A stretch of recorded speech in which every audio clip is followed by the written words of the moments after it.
Just another gorgeous day and evening here in Chicago. Buckingham Fountain, you see downtown Chicago. We're a little north of that at beautiful Wrigley Field. WGN Sports on the U brings you the Cardinals and the Cubs. Great to have you with us. Just two more home games left. Along with Jim Deshaies, I'm Len Casper. And a win tonight and tomorrow, and the Cubs can have their first winning home season in quite a while. That's something worth playing for. A couple of wins here against the Cardinals to finish up the home schedule. They'll finish better than 500 for the first time in a good while. 2009, the last time the Cubs had a winning record in their home ballpark, finished 83-78 that season. So just 5 games to go, and a couple of those starts belong to Kyle Hendricks. He'll go tonight. Yeah, talking about home, he's been really good here in his home ballpark, as has Jake Arrieta, who goes tomorrow. We take a look at Hendricks. 6 home starts, 4-1 with a 153 earned run average. He's pitched twice against St. Louis this year, pitched really well in both of those games. Maybe the best starter in the big leagues in September has been Shelby Miller, off to a great start this month. Yeah, Cardinals got a great start from Adam Wainwright last night. Shelby Miller, like Wainwright, doing his best pitching of the year here in September. Over a more extended period, his last 11, he's 3-1 with a 275. Cardinals' magic number in the division down to 4. Yeah, under the lights here at Wrigley Field. We'll get it going next. Working on a night move. Ball brought to you by Budweiser. Great times are waiting. Grab some buds. Ford, manufacturers of America's best-selling brand. Check out our best-selling lineup at your local Ford store or online at localfordstores.com. And by Xfinity, your home for the most live sports. Tonight's game is available in Spanish on your SAP audio setting, provided by WRTO La Tremenda, Chicago's Spanish language sports leader. Cubs baseball in high definition is brought to you by Xfinity, your home for the most live sports. Here's how the Cardinals will line up according to their manager Mike Matheny. Matt Carpenter at third, leading off. John Jay is at center field, batting second. Great numbers here at Wrigley Field for him. Matt Holliday is in left. Matt Adams will clean up at first. Johnny Peralta plays short. It's Yadier Molina, the catcher, hitting sixth. Randall Grichuk in right. Rookie Colton Wong at second, and the pitcher Miller batting ninth. Take a look at the Cubs defense. Matt Caesar plays left tonight. Alcantara back in center. Jorge Soler in right. Third to first, Valbuena, Baez, Valleca, Rizzo, Wellington Castillo behind the plate, and Kyle Hendricks on the mound. Kyle's a 24-year-old right-hander who's been really, really good, making his 13th start. He is 7-2. The Cubs are 10-2 in his 12 starts. He has pitched to a 2.28 earned run average. James Hoy calls balls and strikes. Mark Carlson, the Joliet, Illinois native, at first. Bill Welke at second, and Paul Emmel is at third. And the first of 3 Mats in the first 4. Cardinal lineup takes a strike from Kyle Hendricks.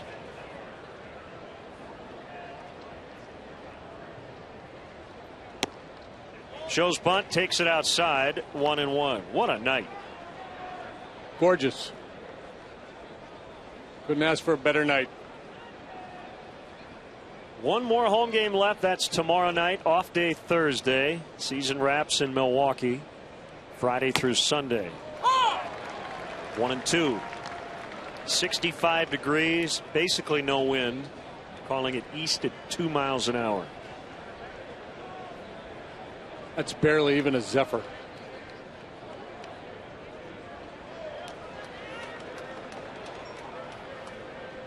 Hendricks gets the sign he wants from Castillo, and the cutter is off the plate inside. Mentioned Hendricks will make one more start. That will be on Sunday. Rest of the rotation has also been set. Some news today. Edwin Jackson will pitch out of the bullpen the rest of this week.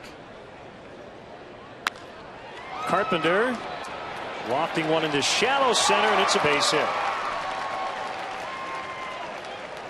This is going to be a fun matchup to watch, Hendricks Carpenter, because Hendricks is such a craftsman out there, and Carpenter such a patient hitter, and just, really hangs in there, gives you a good tough at bat. That was a heck of a pitch Hendricks made.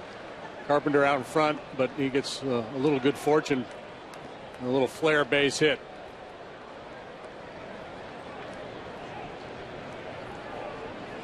Here's the underrated John Jay.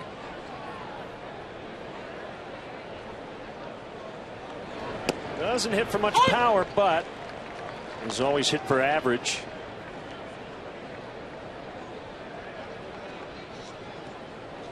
.306 this year, .295 in his career.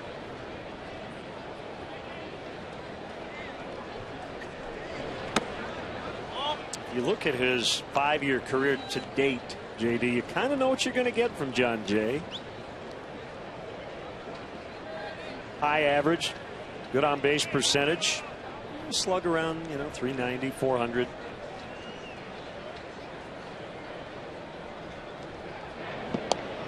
Yeah, and we talked about this a couple of times this year with Jay. He's a guy that it seems like they're always looking to replace because he's not a power guy and he's not a speed guy. So, you'd love to have a center fielder who could steal a bunch of bases for you, or a guy you could stick in the corner outfield to hit you 25 home runs. He's neither one of those. But what he is a good, dependable, high average hitter. That's kind of the makeup of this team. They don't slug a lot. They don't steal bases. Well, you know the type of player he is. I think that what the Oakland A's have done here the last few years is try to fill their roster with guys like John Jay. If you look at his wins above replacement, 2.8, 3.4, 1.4 last year, 3.1 this year. He's not a great player, but he's a good player. And if you have a lot of guys who are good, you don't have guys who are bad, your team should be pretty good. Yeah. So, yeah, the point is, John Jay is not the kind of guy who's going to hurt you. You're not going to end the season and go, well, they didn't give 600 at bats to John Jay. It's kind of like if you had a rotation of just good, solid starting pitchers as opposed to a couple, real top guys at the top of the rotation and some well below average guys rounding out your rotation. Ground ball, snagged by Rizzo. They get one at second. Relay to Hendricks as Jay went tumbling over. And it looks like he's all right. It's a double play. And that's going to be a challenge for the Cardinals tonight because they don't run a lot. They're going to be vulnerable to grounding into double plays when they do get a base runner. Hendricks gets a lot of ground ball outs. So this is a great play. First by Rizzo, then Baez. You see him hesitate just a little bit. That buys Hendricks a little time to get into a better fielding position over there at first base. Hendricks willing to sell out, put his body on the line to make this play. Takes a little bit of a hit from Jay, but he does get the base before Jay gets there. That could have been bad for both guys. And Hendricks did get his toe on the bag before Jay came crashing through. Play where a lot of times you see the pitcher get tentative over there around the bag. Doesn't want to get stepped on. Ultimately doesn't find the base. Doesn't get the out. Matt Holliday, 2 outs, nobody on. He hit the game-winning homer off Hendricks here on July 27th in a Cardinal 1-0 win. One of his 23 game-winning RBIs, leading the majors.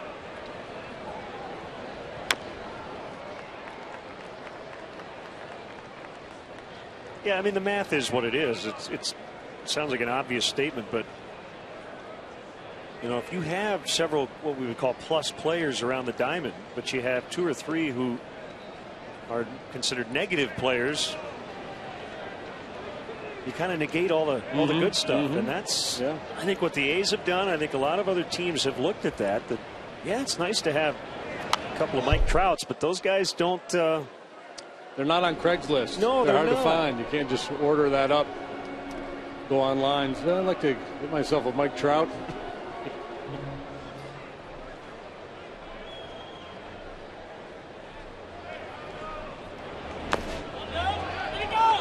Holliday held.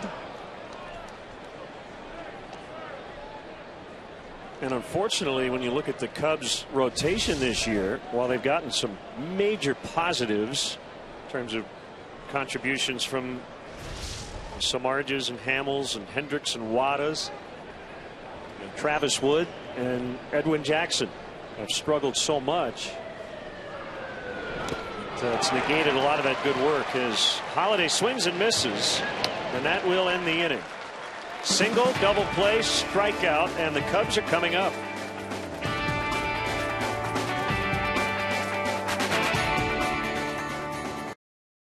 The 2014 Mazda 3 with seamless connectivity. Alcantara leading off in center. Baez at short. Rizzo, Soler, Valbuena, and Castillo occupy the middle. Valleca plays second. Matt Caesar and Chris Coghlan getting a breather tonight with the pitcher Hendricks batting ninth. Cardinals defensively, Holiday, Jay Grichuk in the outfield. Carpenter, Peralta. They're in there pretty much every day on the left side of the infield. Colton Wong starts tonight. He did not last night. Matt Adams, the big fellow there at first, and Yadier Molina behind the plate for Shelby Miller. Miller's 23. He's right-handed. 6'3", a $195. 10-9 for the year with a .368 earned run average. 4 starts in September, as .069 ERA. Struggled with command issues at times, but that's been a real key for him lately. No walks in his last 3 starts. He's really pitched well for the Cardinals, perhaps turned a big corner for them. Strike called on Arizmendi Alcantara. The leadoff spot tonight with Chris Coghlan on the bench. Adam Wainwright carved up the Cub hitters last night with a fastball that sat around 89, 90 miles an hour. Outstanding curveball and just tremendous know-how. Really knows how to pitch. Now Miller younger, not as polished as Wainwright. Good fastball.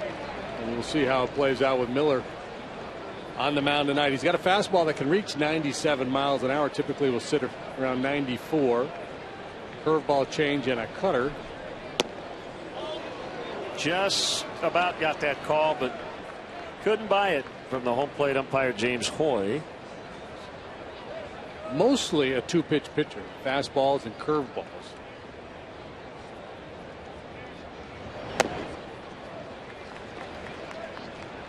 Full count, 3-2. You can see a lot of life on his pitches. 6'3", 215, 23 years old. And he gets Alcantara on the strikeout. But first, let me take a selfie. We'd love to get your selfies. And these are shots. Some are selfies, some are not. Of our WGN crew and their families. What a good looking group. There's Paula taking a selfie. See, that's not a selfie. No, but I'm not going to rat her out. Paula Astrobar, stage manager, with the fake selfie. That's going to be the new thing. The felfie.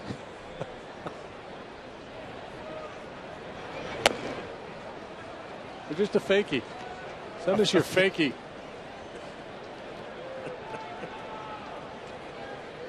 That sounds like something from the Winter Olympics in the half pipe. They're going to do a double fakie.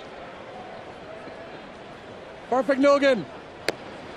2-1 on Baez.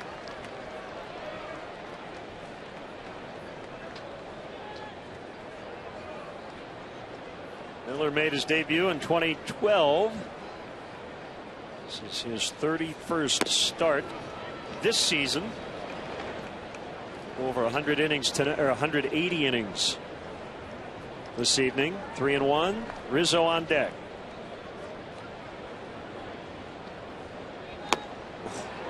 Big swing and a miss. 3-2.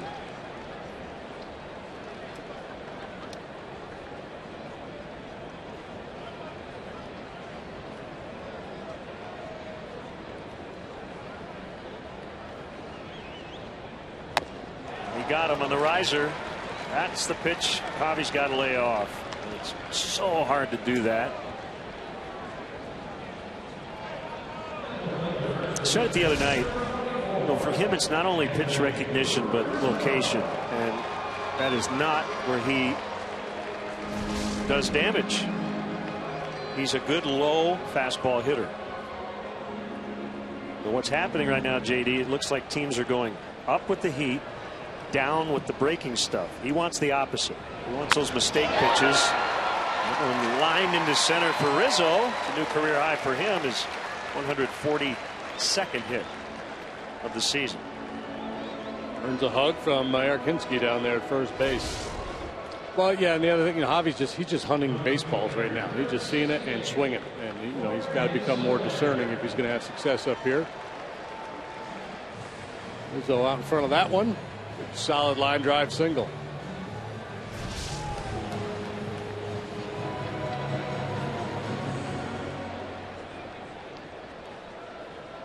Jorge Soler, 19 games in, he's already knocked in 18.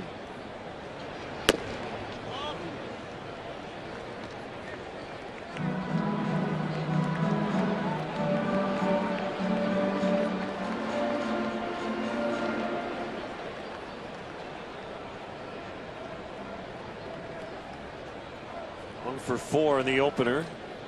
Short lead by Rizzo.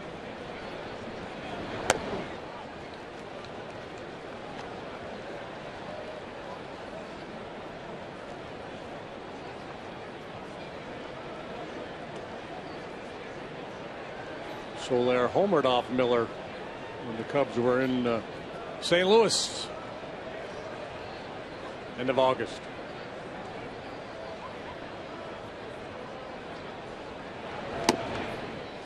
That's a strike.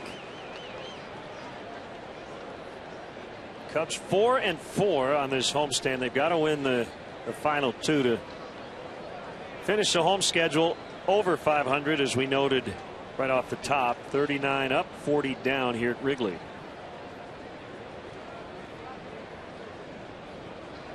Next win will be their 70th overall this year, and 66 last year. Well, Hendricks tonight, we mentioned how good he's been here at home. Same for Jake Arrieta. Together, they've made 17 starts here at Wrigley Field, combined to go 9-2 with a 1.57 ERA. Cubs are 13-4 in those 17 starts, so got a pretty good chance to win these next 2 ball games.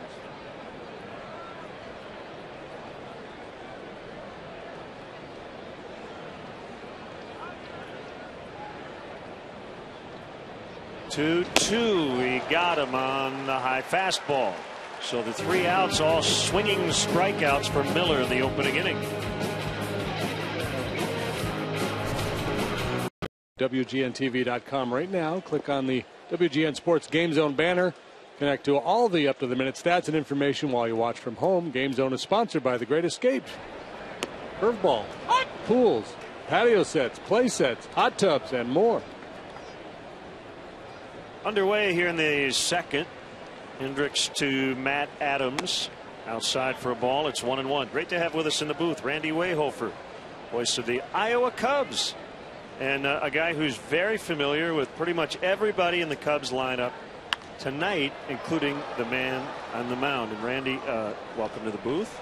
Congrats on a fine season. Thanks for all of your leadoff man reports. And it's interesting how Kyle Hendricks' ERA seems to go down as he goes up in terms of levels.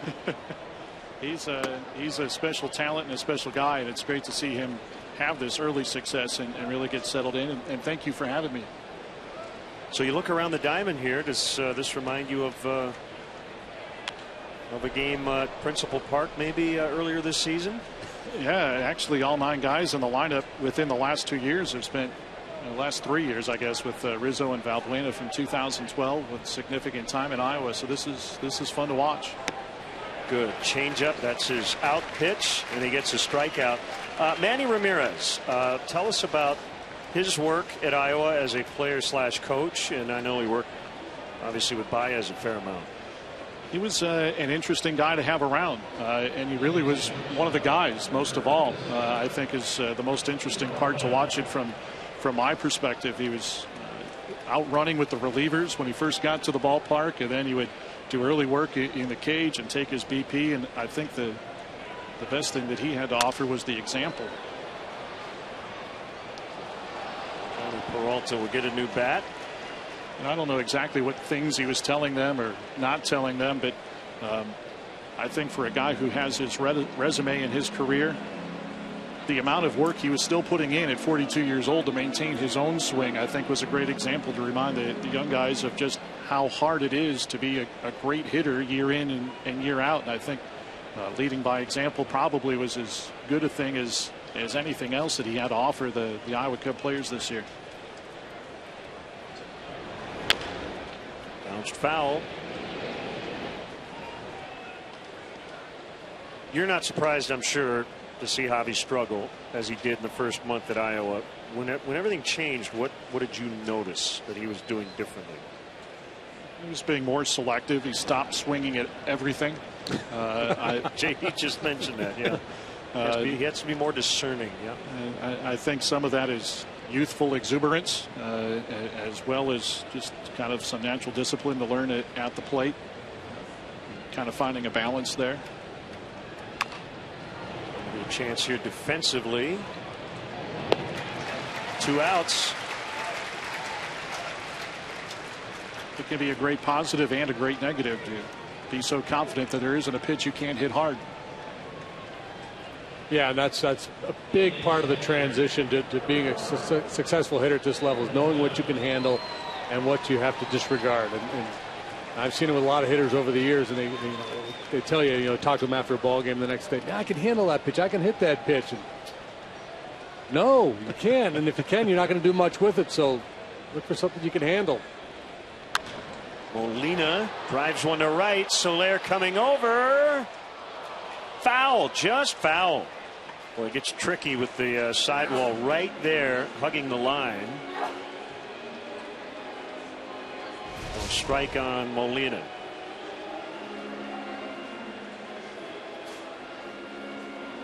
Jorge off to a great start for his major league career.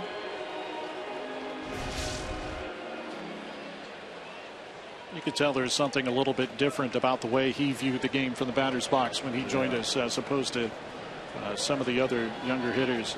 It seems almost cliche with him to use that word advanced with him at the plate, but I can't think of a better word to describe what he's able to do. And Chris Bryant, what a year he had. What do you like about him the most? The steadiness. I think he knows himself at 22 years old better than most young hitters. I think he's had some really good teachers, starting with his dad, to learn his own swing growing up. I think he has a great desire to be really good and the talent to go along with it. And I think you can say that for several of these guys. Buena will pick it up. Randy, thanks again for all your reports and for stopping by. And you and Paula Ostroba went to the same high school. And look at the notable alums. You're on that list along with Paula. Good work. Thank you, sir. Thank you. They got a bowl game named after you.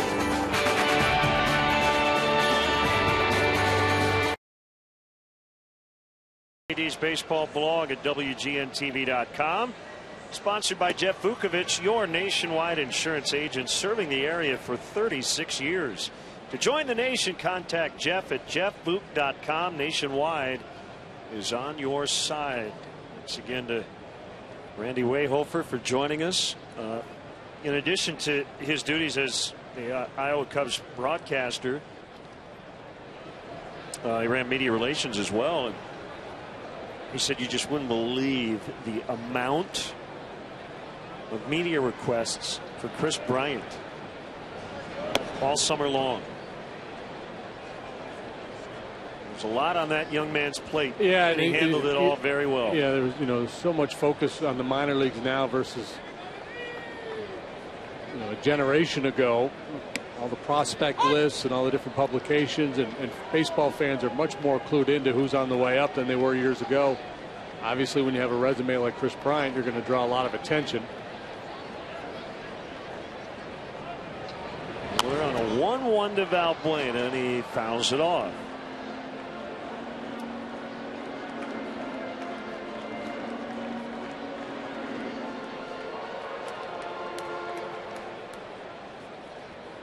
Balbuena 1 out of 3 last night. Nice roll here of late. 6-game hitting streak.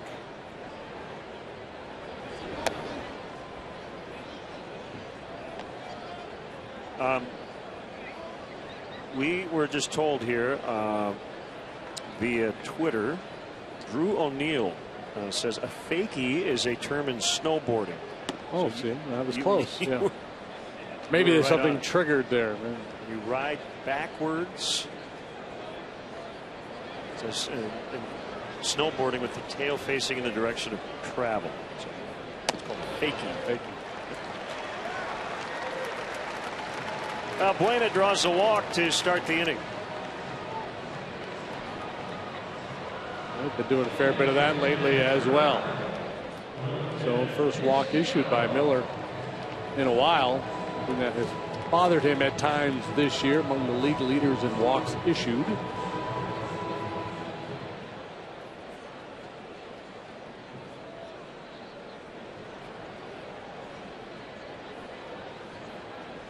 Steal the batter, way out in front, lines it hard, foul, out of play.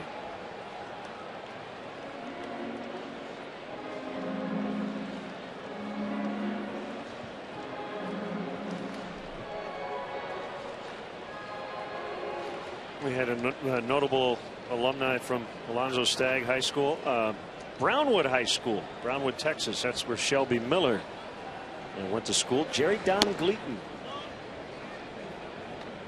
well, the big league pitcher, also went there.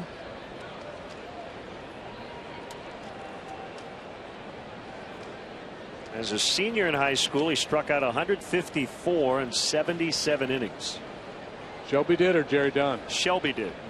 That's 2 per inning. Gave up 40 hits. 4 no-hitters in high school for Miller.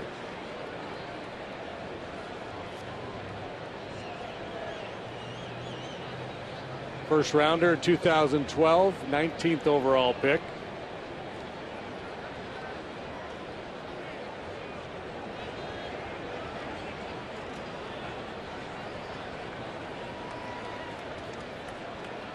Long pause before the 1-2. It's high.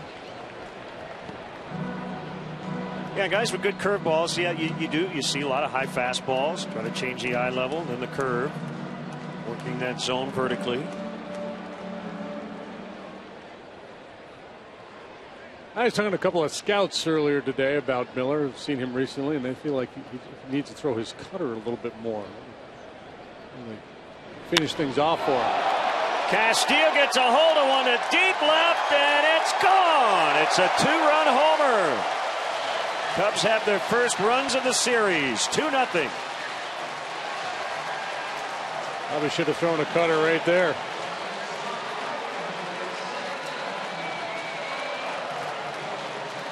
It was a fastball right there as far as Castillo was concerned. Home run number 13 for Wellington. Early lead for the Cubs and Kyle Hendricks. Belt high.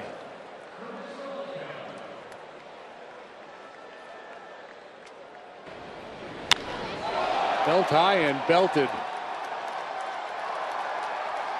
Well, and he's effective upstairs, just didn't slip that one by Castillo.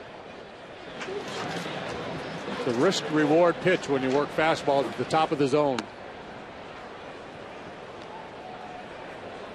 Cubs will not lead the league in home runs. The Rockies have hit 179, but they are second in the NL now with 154 on the year on the hands of Valleca. So far out homered the Cardinals this season, even though they're trailing in the season series 10-7 in wins.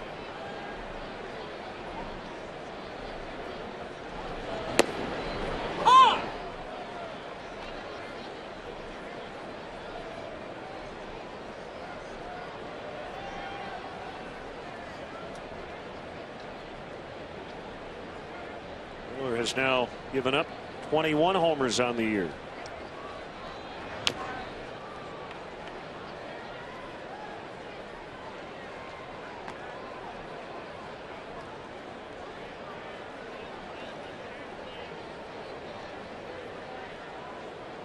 At 29, Chris Valaika is the old guy in the Cubs lineup tonight.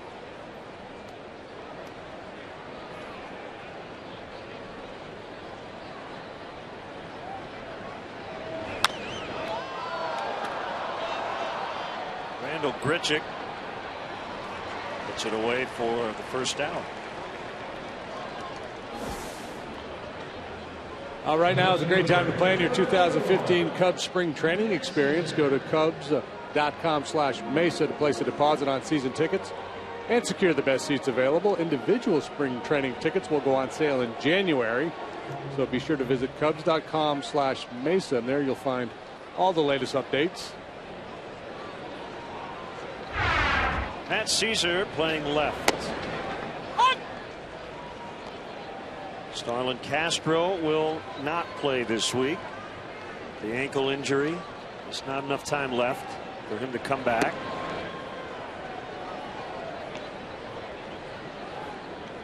The end is near. Sunday, final game of the season.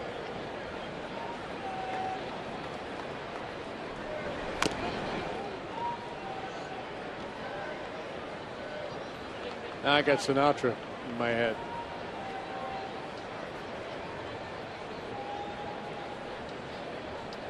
It's a rivalry week here at the ballpark, and with some Iowa fans. Curve low and outside. What's the Sinatra reference? The end is near. Now the end is near. My way.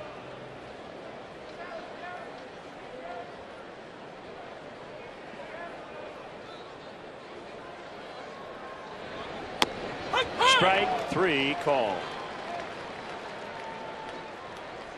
Fourth strikeout already for Miller. 3 in the first inning, all swinging. This time it's a looking strike 3 on a breaking pitch.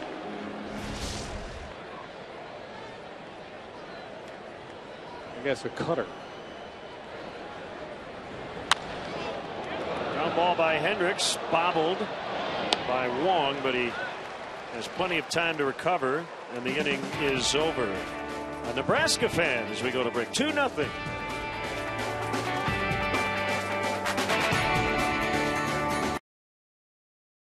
To 200 guests for corporate gatherings, family reunions, and bachelor or bachelorette parties. Individual and group tickets are available for all games. For more details, go to WrigleyvilleRooftops.com or call 773-248-ROOF. 2-0 on the Castillo home run.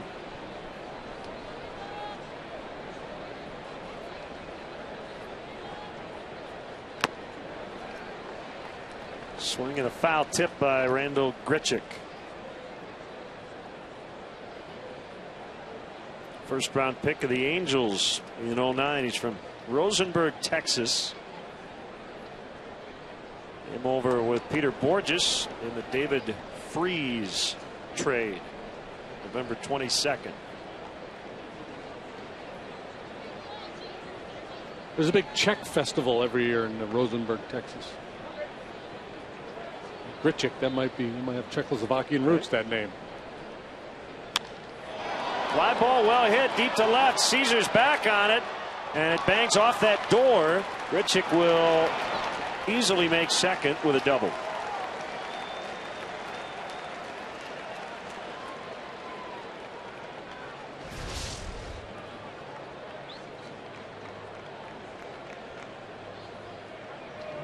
Grichuk's been swinging it pretty well lately for the Cardinals.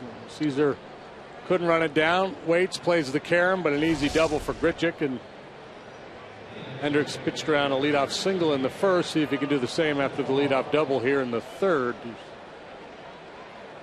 got 8-9 due up here, so he's in pretty good shape in that regard. Here's Colton Wong. Outside, ball one. Left-handed hitting second baseman. 109th game of the year for Wong. Not a big guy, but strong, has power.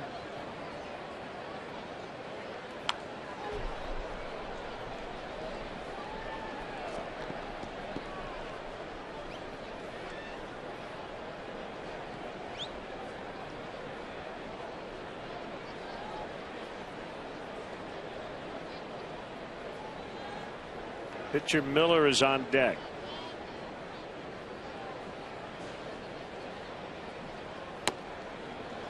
Stands right on top of the plate. Takes strike 2. 1-2. Cut fastball at the top of the zone. You don't often get that call. Boy, it almost hit his lead elbow. Right. And it was called a strike. That's how close he stands to the dish. It's a ground ball to the second baseman, Valleca. That'll move Grichuk to third with the pitcher coming up. Tomorrow night is the final home game of the regular season here at Wrigley Field. The Cubs will take on the Cardinals. First pitch at 7:05. Tickets are still available at a variety of levels in the ballpark, so don't miss your chance to come out on the final night of Wrigley Field's 100th season. For tickets, visit Cubs.com. And if the weather's anything like it was today, it'd be a great night to come out to the ballpark. Corner man in, they're back up the middle. Miller trying to put a ball in play here. He's hitting 191 as he bounces it foul.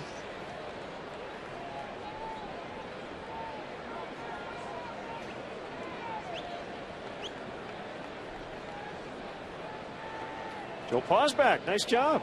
La vista. Yeah.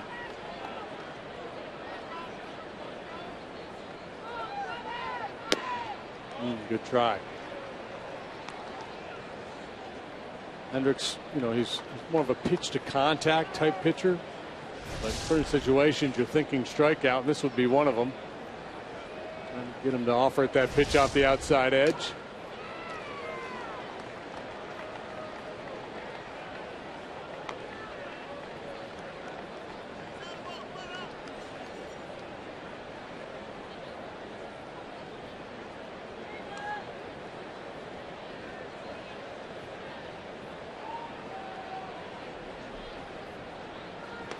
Swing and a miss. Got him to chase a bad one.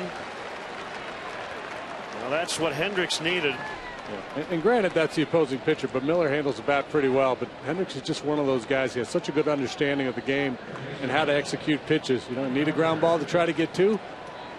I'll make pitches that'll get me a ground ball. That doesn't mean he's going to get him every time. Need to strike out with a man on third base? I can work that way too. Still not out of it as Carpenter will stand in. Pretty good chance he'll lead the league in walks. He's got 92. He's 2 behind Giancarlo Stanton, but Stanton done for the year.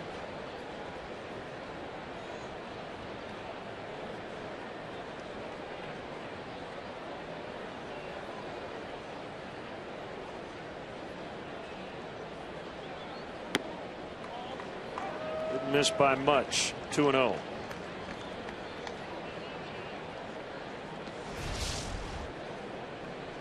This is just two really smart guys who understand their jobs. Both being stubborn here. Hendricks doesn't want to give in. Carpenter doesn't want to chase.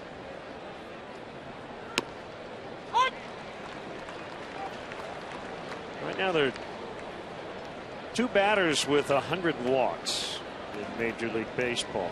Here to take a stab at it. Both in the American League. Cabrera? No. We just saw one of them on the last road trip. Batista? Yep. 103. The leader's Carlos Santana of the Indians. 108 walks. 3-1.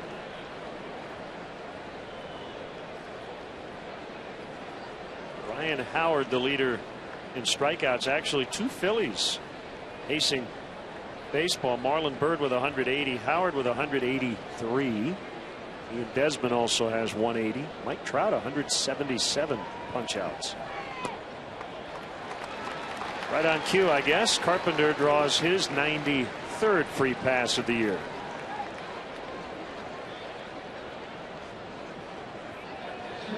Bring up Jay.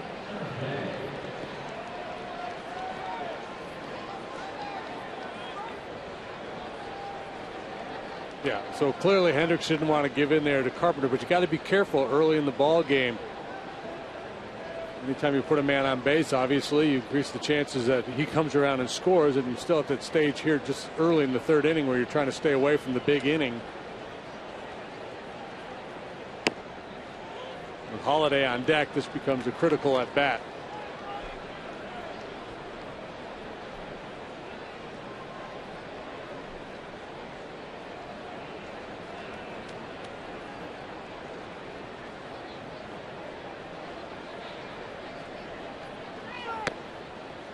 Sinkers outside.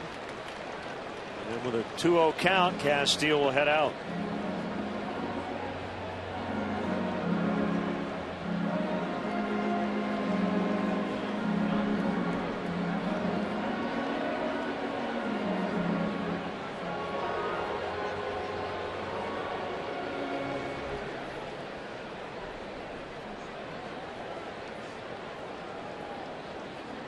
Richick doubled to start the inning, moved to third on Wong's ground out. Then Miller struck out. Carpenter walked. Not saying Jay won't get a fastball here, but that's the thing about Hendricks. You can't be guaranteed you're going to get a heater here, 2-0. Even with all the other things, you consider. 2 balls, no strikes. Jay not a power guy, dangerous hitter on deck. So everything says be aggressive with the fastball here, but Hendricks throws strikes with all of his pitches.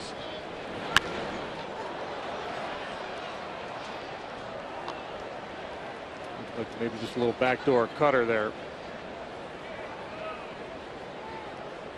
The ability to find the zone with all of his pitches makes him awfully tough.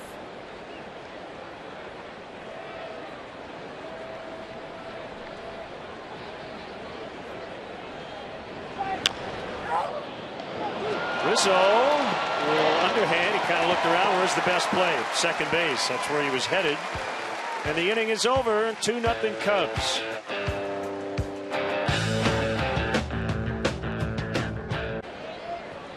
Xfinity, your home for the most live sports.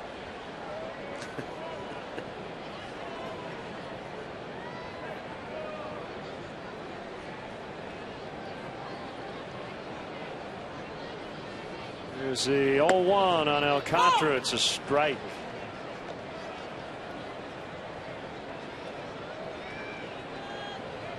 Miller has one of those fastballs. He gets riding action on it, even when it's down around the knees. Usually think of an elevated fastball, that so-called rising or fastball with hop. He gets that kind of life even when he's downstairs. Alcantara has struck out both times. Alcantara, his struggles this year have come with soft stuff, changeups and breaking balls, but he's been beaten by a couple of fastballs now by Shelby Miller.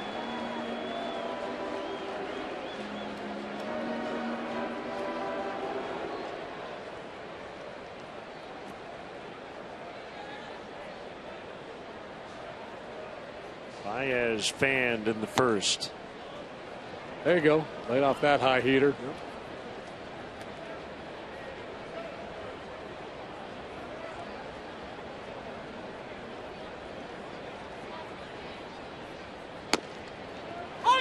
Outside corner. Didn't have to be.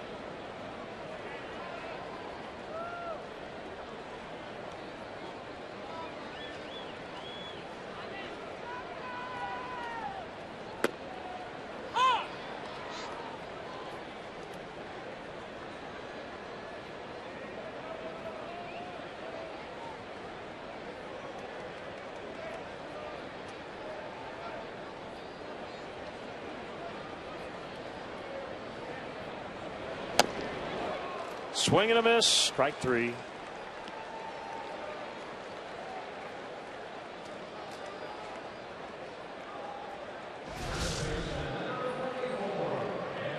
Time he could not lay off the high fastball.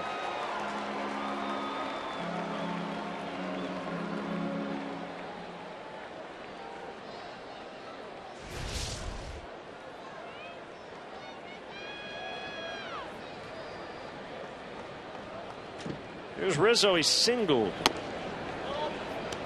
in his initial at bat.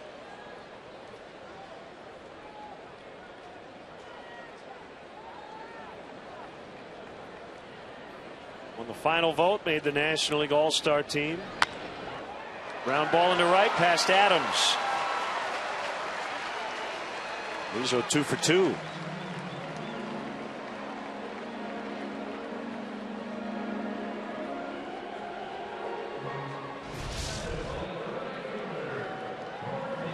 It's just been a great year for him.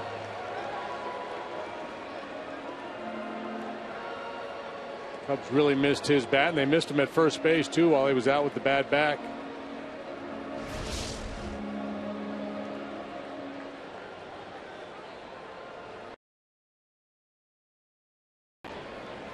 Soler takes it for a strike. Jake Arrieta will get his final start of the year tomorrow night. John Lackey will go for the Cardinals. Arrieta will look for his 10th win. Lackey 14-9.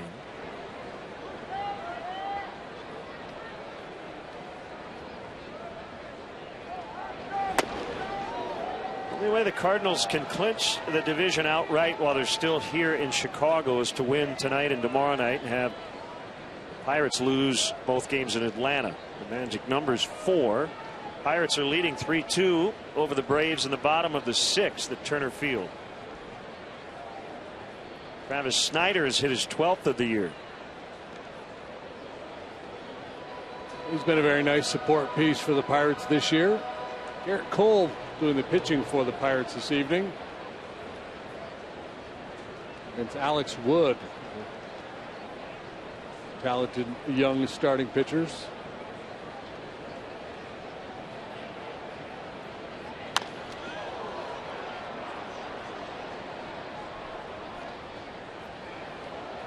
Emilio Beautiful Face is leading off, playing center field for the Braves tonight. Oh, nice Lenny Marullo.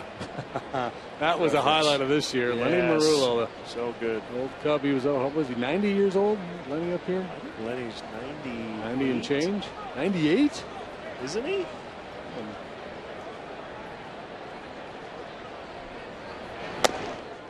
Up and in. I think you can still find that on YouTube. Lenny Marullo when he was up here in the booth with us. It's really good stuff. Former Cub. This is the last living Cub to play in the World Series. I think that's right. 45 World Series. 2-2 on Soler. Rizzo at first. Cubs leading on the Castillo homer. Ball 3. Valbuena on deck. And 97, Lenny. Are you talking to me? Or? No, not Lenny. Well, I am talking to you. I was referencing Lenny Marullo. You talking to me? Talking.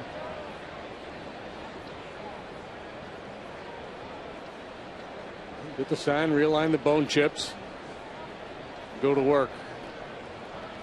Rizzo takes off. Strike 3 got him on a fastball. And Soler could not pull the trigger. 2-zip Cubs.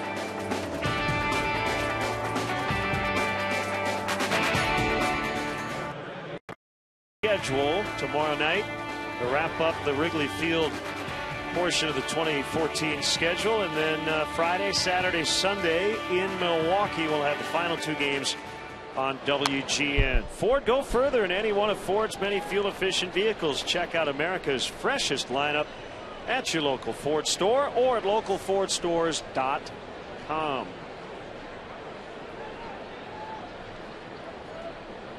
Kyle Hendricks been terrific everywhere, but especially in this ballpark.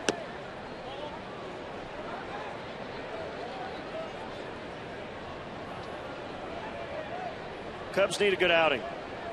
Their team ERA has kind of taken a beating here lately. As Holiday goes down to get it, shallow center. Valleca is out, and he one-hands it. They gave up 1 run in the 3-game sweep against Cincinnati last week. But since then, going into tonight, 35 runs, 7 per game, and losing 4 of 5 to the Dodgers and Cardinals. And the team ERA is up to 3.97. 5.29 is the team ERA in the month of September. It's the highest in Major League Baseball. Now ball to Valleca, playing in shallow right. Adams is 0 for 2. And a reminder to stay tuned for the 7th inning stretch, brought to you by Budweiser, the official beer of Major League Baseball. Great times are waiting. Grab some buds. Our bud Tom Dreesen will sing the stretch.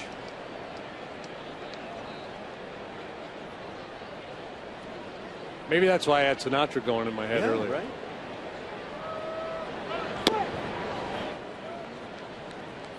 Will be the grounds crew from the field, as is always the case, the final regular season home game of the year. 1-0 on Johnny Peralta. Smacks it on the ground foul.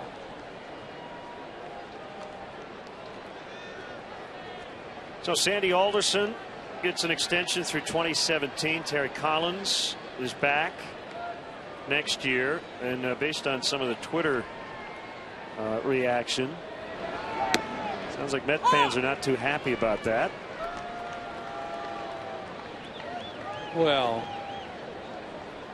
but Met fans being happy probably it's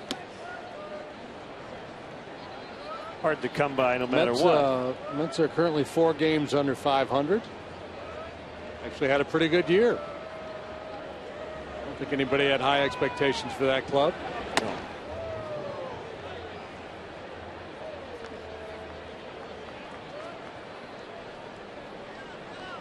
Well, let's put it this way. Fans don't care, but the result is going to be basically the same as the Yankees.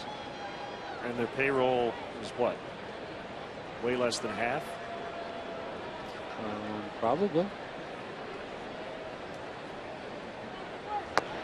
Peralta Look at this swings and misses to end the inning. You like that one? Oh, I like everything about this guy.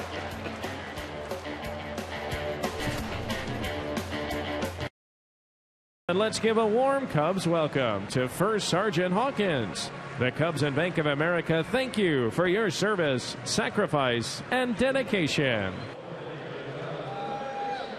First Sergeant Melissa Hawkins, assigned all over the world, including a deployment in support of Operation Iraqi Freedom. Currently employed at Athletical Physical Therapy, where she has worked for 8 years. Great to have her at the ballpark tonight. And to answer your question about the payroll, according to Cots baseball contracts at the Baseball Prospectus site, Yankees payroll $197 million this year, and the Mets $84 million. So, yes.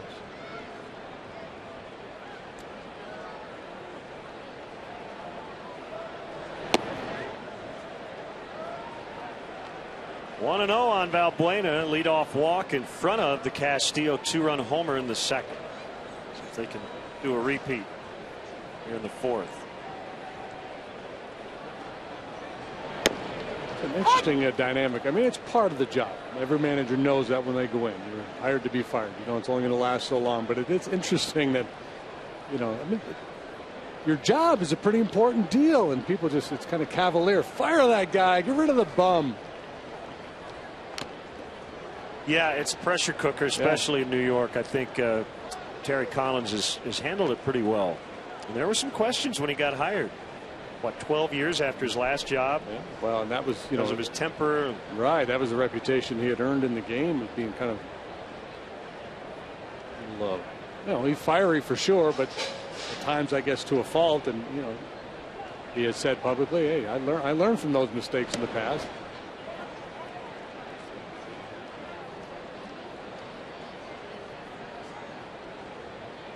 You have to cut managers a little slack.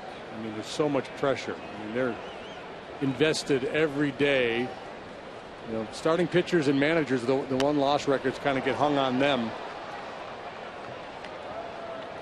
The starting pitcher, you only go out there every 5th day. Manager, every single day you're out there, and you're measured by your wins and losses. You know, we don't see the Mets that often, but yeah, you'd be hard pressed to say they didn't win because of Terry Collins. And Sandy Alderson, one of the things he said was the team has played hard for him all year. One of the big reasons he's coming back.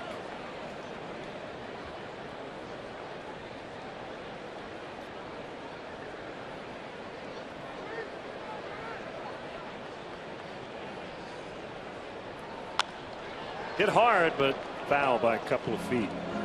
Yeah, it's funny. In some respects, managing's gotten easier with all the advanced metrics and all the analytical work that's being done, because if you buy in as a manager and the front office says we think this makes sense, you can do one of two things. You go, okay, I agree with you, and that's what we're going to do. Or you can kind of lobby, say, okay, I agree with you to a point, but still let me trust my gut.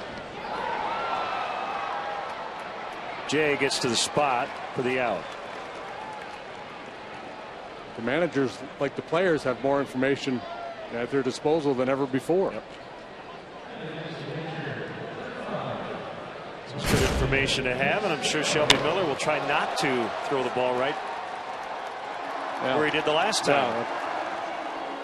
Looked like a two-seam fastball that he wanted to get in on his hands, and it was right out over the middle of the plate.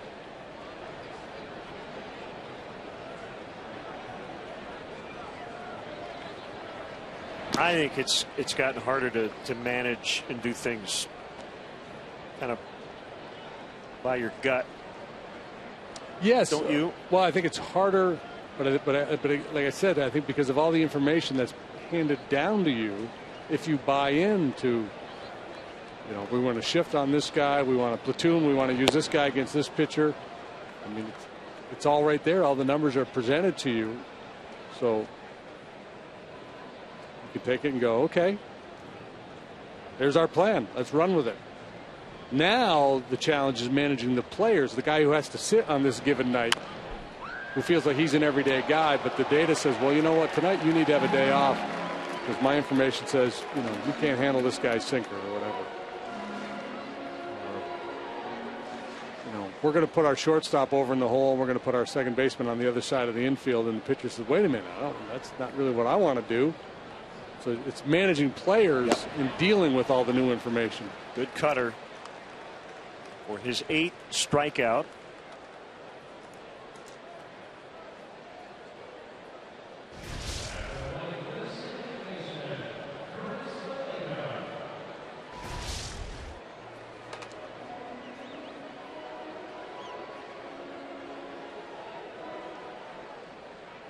So Vallejo with 2 outs, a couple of jersey notes. Best selling baseball jersey of all time is number 2. Derek Jeter, according to Majestic Athletic. That's not a big surprise. Yeah, I'm assuming there's a little uptick lately. And Monet Davis, Little League superstar. Nice play. Adams for jerseys going to the Hall of Fame. Big City, Matt Adams with a terrific play at first. 2-0 Cubs.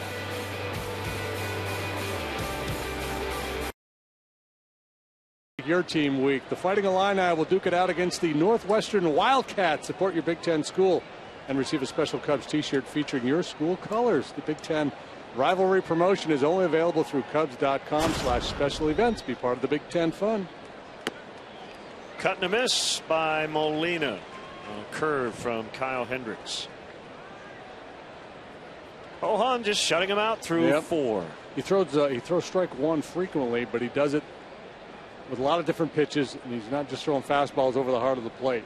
He's hitting corners. His curveball. Yeah. Batting average against him when the 0-0 pitch is put into play is 220 something. Typically hitters, when they put the first pitch in play, hit for a very high average. Speaks to his ability to locate. Pitch was elevated a little bit. Right center. Alcantara on the move. Makes the waist high grab.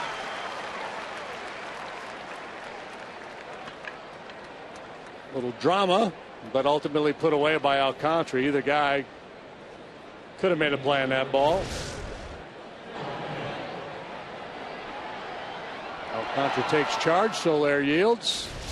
1 out.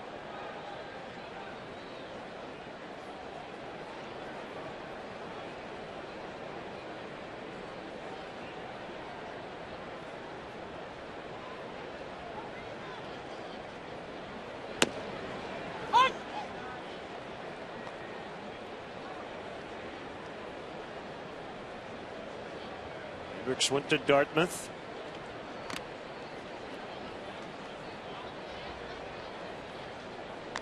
ERA at Iowa this year was 3.59, down to under 2.3 in the big leagues.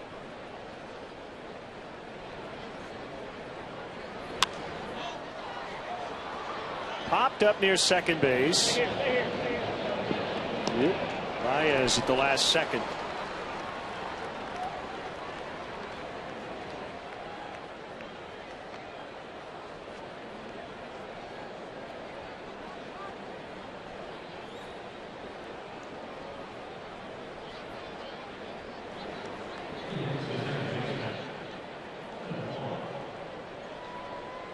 Two quiet outs. Here's Wong. I should say one quiet out. Only in hit his ball pretty hard.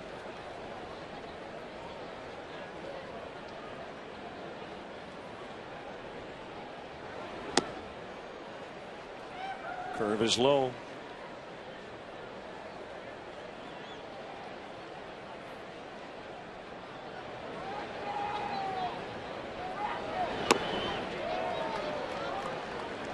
Colton Wong 2 hits away from becoming the 5th Hawaiian-born player to have 100 hits in a season.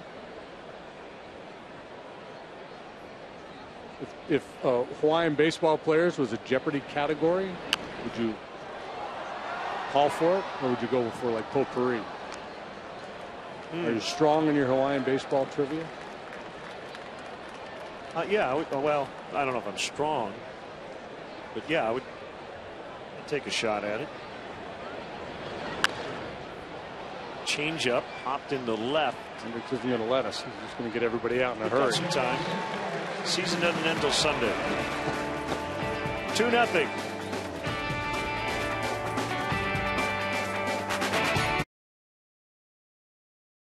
Airlines Wrigley 100 moment, game 163. Cubs beating the Giants and heading to the playoffs in 1998. It was on this date. Southwest Airlines, without a heart, it's just a machine. Tyler Houston, Mark Grace with the embrace.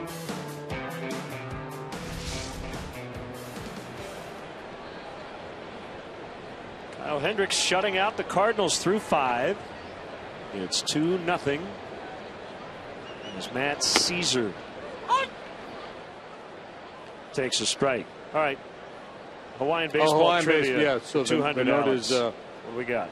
Colton Wong is closing in on a 100 hit season. Name the other 4 Hawaiian born players to do that. That's deep. It's gone. How about Matt Caesar? It just kept on carrying, and it's 3-0.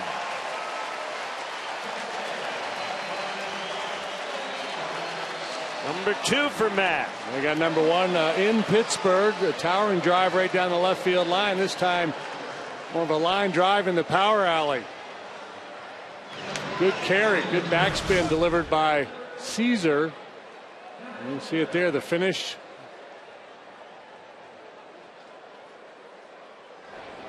How about that?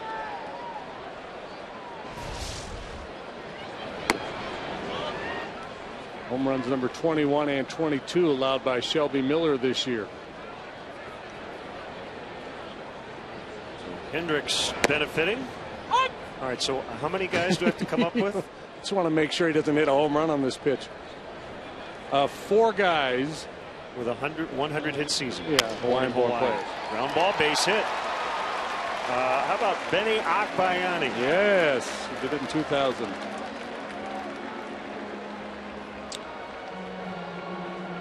How about Shane Victorino? Yes, he's done it. He did it 8 times. See, I'm thinking of a lot of pitchers from Hawaii, like Ron Darling and Sid Fernandez, Scott Feldman from Hawaii.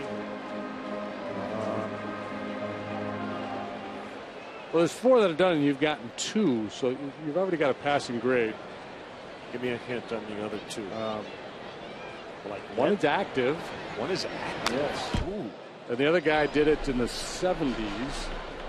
And in my mind, I see this guy more as a pinch hit type player, but obviously he played enough to have a couple 100+ hit seasons.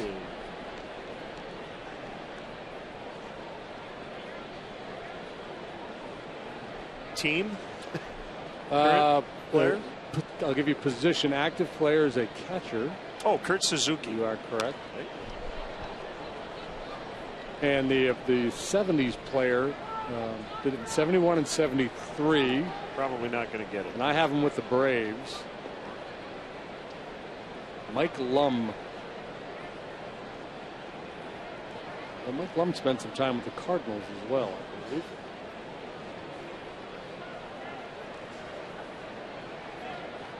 The 0-2. Alcantara fouls. Homer single to start the inning. Now, Mike Lum had a number of years in Atlanta where he was more than a part-time player. Never was a Cardinal, so I was wrong on that front. He was a Brave and a Red. Played a long time. He was a Cub at the end of his career, 1981. I would not have gotten that. Shallow left. Holiday's under it.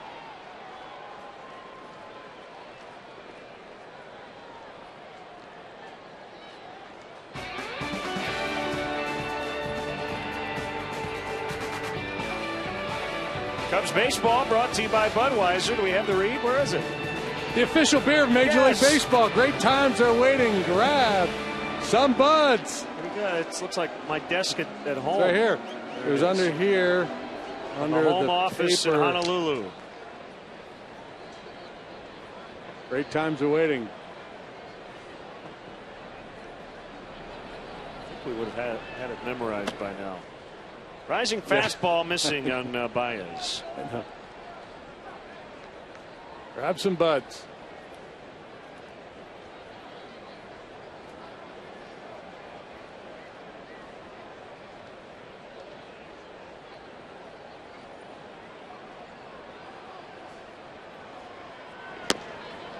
Grabbed some buds after the game last night with the radio crew over at Murphy's. Thanks to Matt, Pat, Kate, Beth, everybody over at Murphy's had a good time.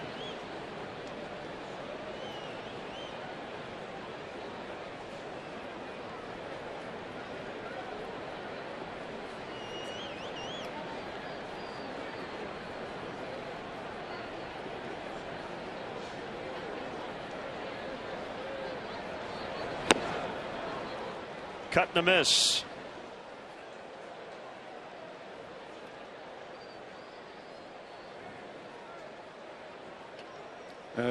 Baez going through this stretch here. Not only is he chasing bad pitches, but he's missing hittable pitches too. He's pulling an awful lot of balls that he's got to clearly be frustrated. Pitches he feels like he should be doing something with.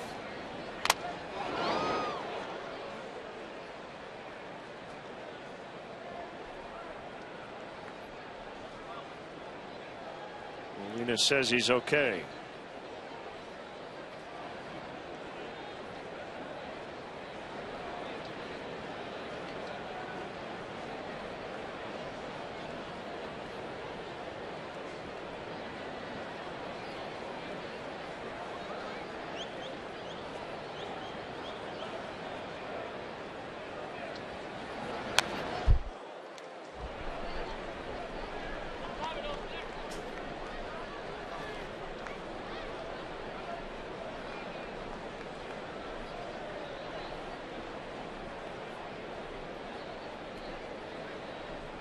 Today is the 106th anniversary of the Fred Merkle game. The infamous base running gaffe involving the Giants and the Cubs. 1908. 3-2 the count.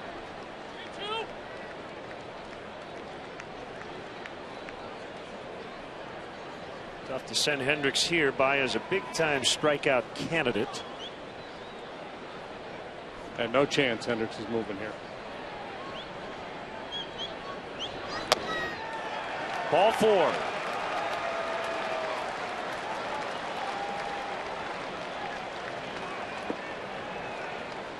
Get into the holiday spirit a little early and support Cubs charities by being part of our holiday tradition. Purchase your limited edition Chicago Cubs Christopher Radko glass ornament Ornaments are $60. All proceeds will benefit Cubs charities. Visit Cubs.com/ornament for more information. Double switch time for the Cardinals. That'll be it for the starter Miller. We'll be back.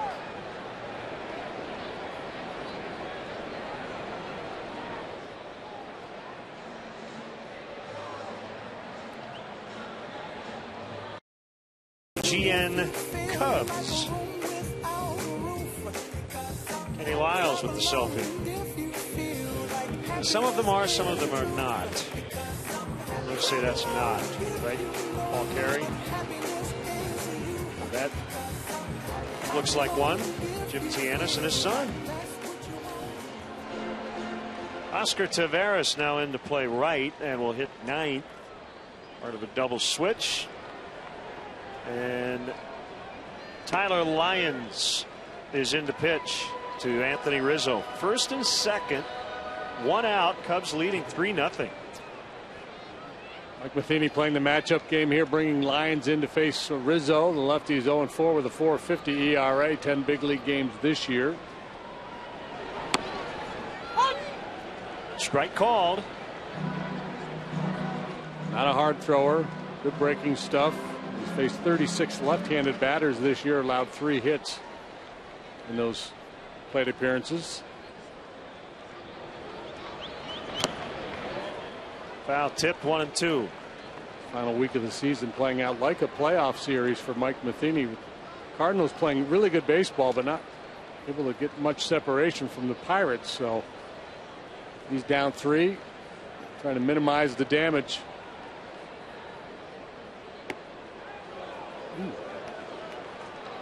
So may have caught a break there. You watch Lyons pitch. The adjective that comes to mind, at least for me, is long. 6'4", 200. All arms and legs coming at you. And a strike and a swing and a miss for out number 2.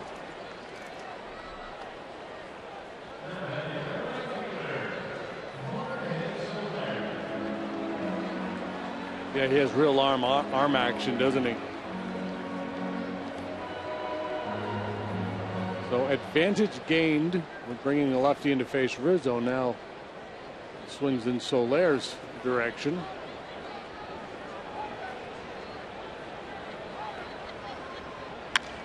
Sharply hit grounder to Peralta. Will feed Wong at second, and the inning is over. Matt Caesar led off the inning with a home run, and it's 3-zip Cubs. And you say Shot City, Shot City, I'm coming home again. Using the home run ball tonight, Castillo and Caesar. Sending Shelby Miller out of the game early.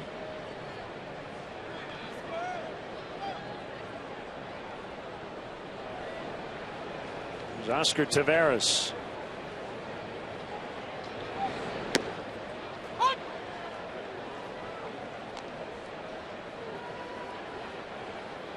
First plate appearance tonight, just came in to play right. Happy 34th birthday, Mark Bush, here tonight with his brother Jim.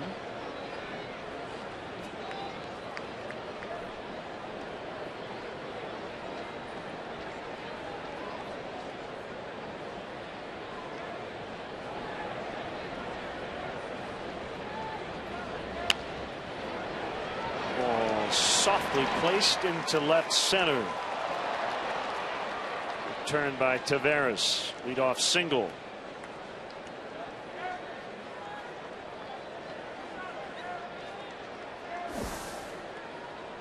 The most popular way to follow the September pennant races is with MLB.com at bat, the #1 app for live baseball. Enjoy live look-ins, replay reviews, scores, live radio broadcasts, the MLB.TV game of the day, and more. Get at bat for your smartphone or tablet on the App Store or visit MLB.com.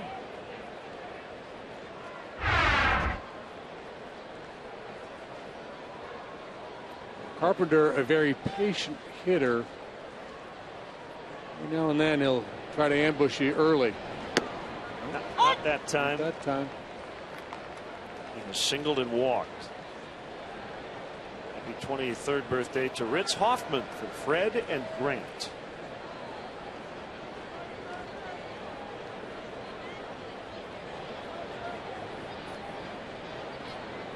The rotation for Milwaukee, for the Cubs in Milwaukee, Jokic, Wada, Hendricks. We've seen a fair amount of Eric Jokic, but not as a starter.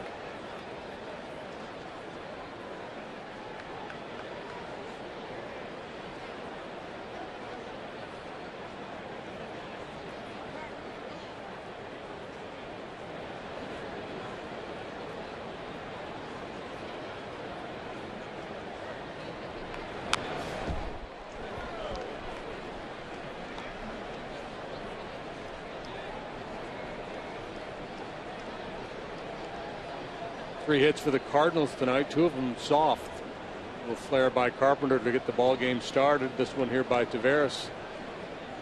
Bit of a blooper. The Grichuk double in the 3rd was well struck off the wall and left.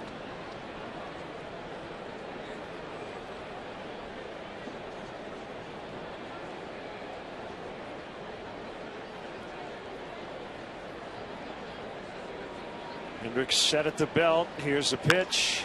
Breaking ball, lined, center field, and the Cardinals in business. Alcantara had a little trouble. Taveras to get an extra base. Single and an error.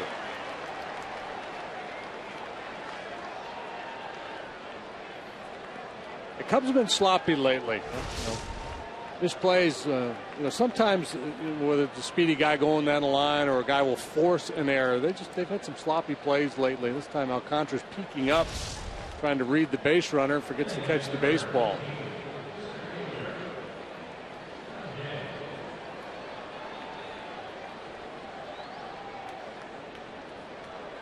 Chris Bosio on the bullpen phone. The bus at the other end. Who's it going to be? About to play. Justin Grimm.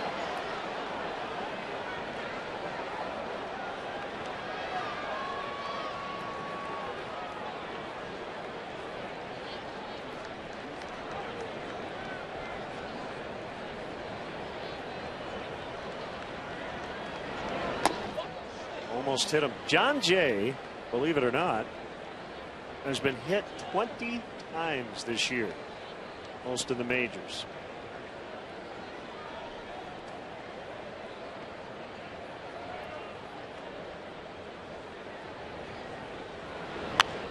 Ground ball. Diving stop, Valleca from his knees. He'll get the out at first. A run is in. Taveras scores, but a badly needed first out. So Jay will get an RBI. It's 3-1.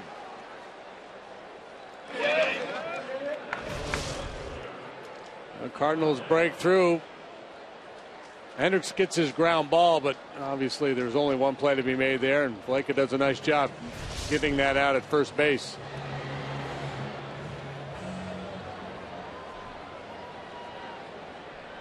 Carpenter now in scoring position. Here's Holiday, 0 for 2.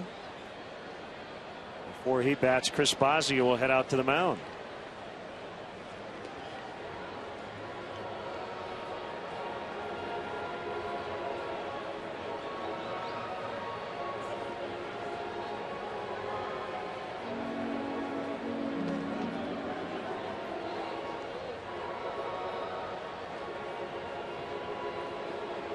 Well, Bob Shepard passed away at age 99 in July of 2010. His final game as a public address announcer at Yankee Stadium was September 5th, 2007. But his voice has lived on. Introducing Derek Jeter. But that will end this week, as Jeter will go into retirement.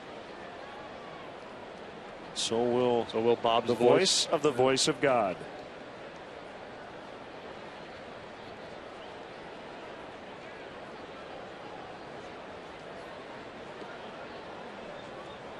Some nice pictures from tonight.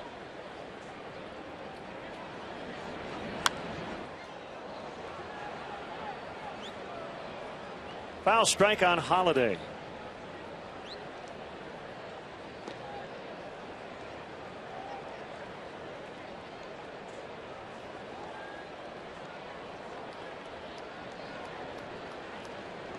Wondering who the PA voice of the new Yankee Stadium is. It's former Rays broadcaster. That one way up and in. And guy used to work here in Chicago, Paul Olden. Action in is the game plan against the Holiday for the Cubs right-handed pitchers. That one got away from Hendricks a little bit up around the head.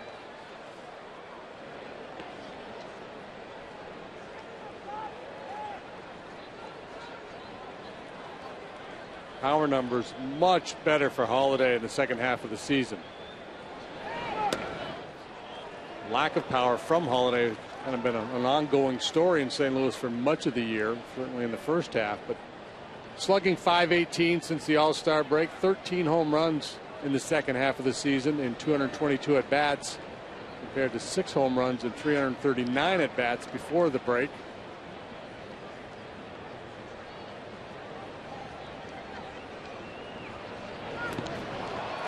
They chased one. Let me correct myself. Paul did not, I don't think, work in Chicago, but it was in Chicago. He was covering the Dodgers for an LA station. He asked Tommy Lasorda the question about Dave. He said, "What's your opinion of Kingman's performance?" The famous viral audio tape of Tommy going off. So, he hit 3 home runs. What do you mean, what's my opinion of his performance? That's going to tie it. A line shot homer, Matt Holliday, 3-3.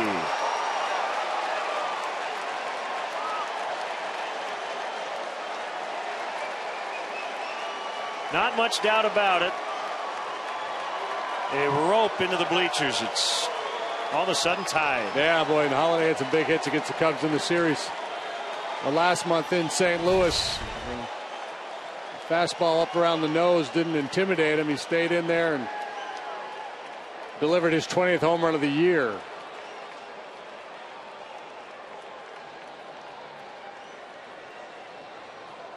Boy, it had some hair on it, no question about it. And that'll be it for Hendricks, who will leave here in the 6th.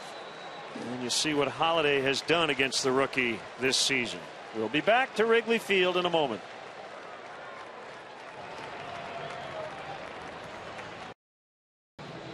Grim 5-2 with a .380, working for the 71st time.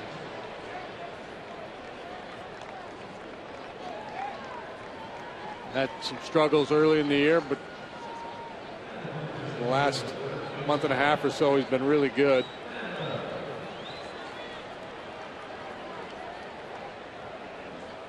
Hendricks really good again tonight. A little misfortune here in this inning as Tavares' base hit was softly hit. Probably caught a little too much of the plate with the 0-2 breaking ball to Carpenter.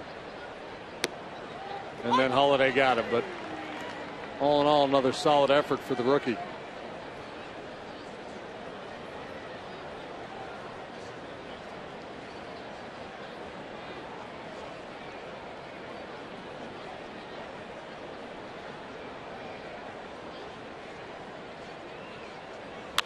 Adams lines, and it's knocked down by Soler.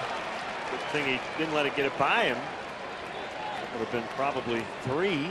Instead, it's a hard hit single. Well, I don't know if it's any consolation. I'm sure right now it wouldn't be to Kyle Hendricks, but not everybody has a great game. Felix Hernandez tonight went 4 2/3, gave up 8 runs in Toronto and a 10-2 loss. Well, we saw that Toronto team. They get going. Got a lot of firepower.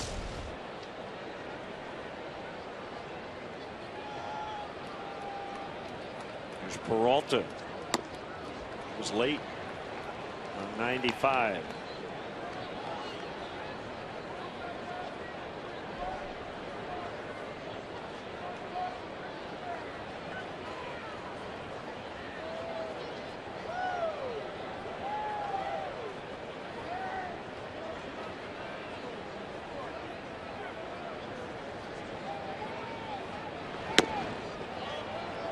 1-1. So the Pirates could clinch at least a wild card spot tonight.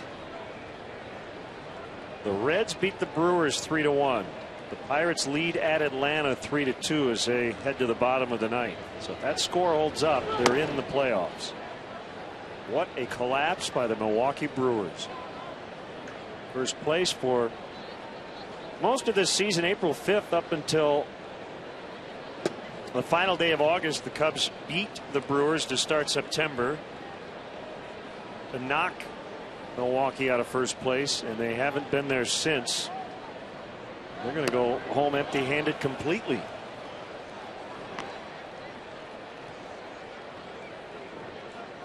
Now they're 80-77. 7-13 here in the month of September.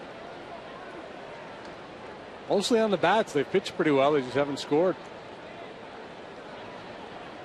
Yeah, I mean, if they go 83-79, it's probably where a lot of people thought they would be when the season started. Not us, though. We thought they'd be pretty good. Yeah. We were right for 5 months. Yeah, we're mostly right. 2 down. Here's Molina.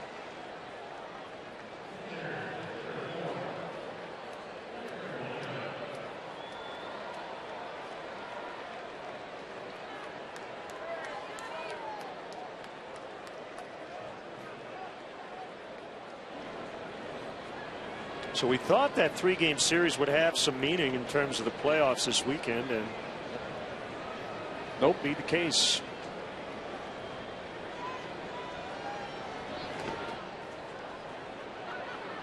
The brats will still taste good. Brewers have scored 53 runs here in the month of September in 20 games. That's not very good. So 14th in the 15-team National League. Better only than the Atlanta Braves. Speaking of collapse.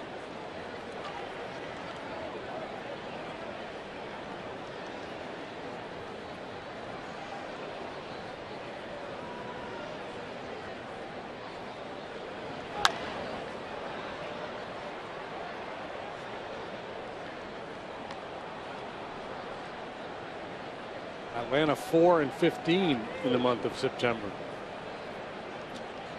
I should say, you know, the Giants still could be caught by the Brewers, but they'd have to lose every game the rest of the way, and Milwaukee would have to win out. So, not officially. Ground ball, Molina into right.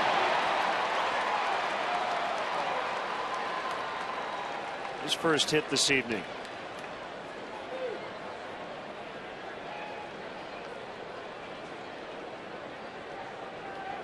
Scalzo is going to hit here.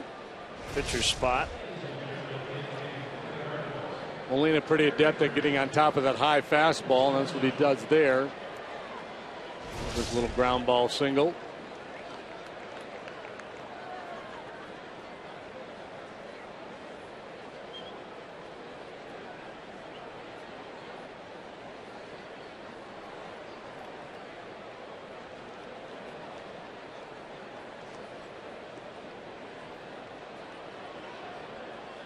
Wesley Wright is cranking it up in the Cubs bullpen.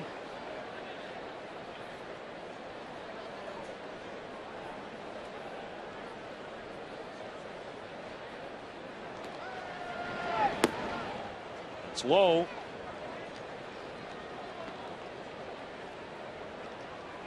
Now, left-handed hitters hitting a 183 against Grimm this year.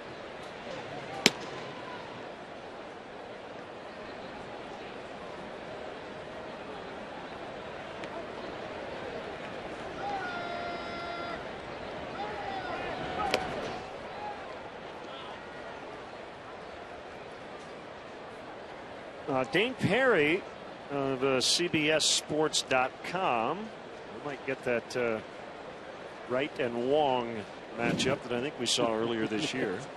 We did.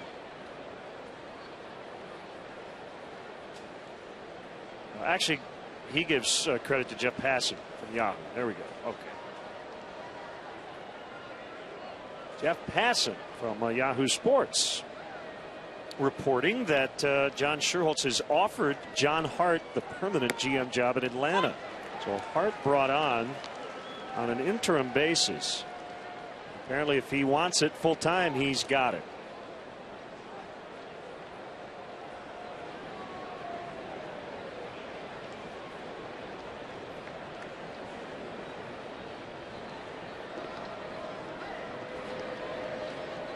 John Hart is 66.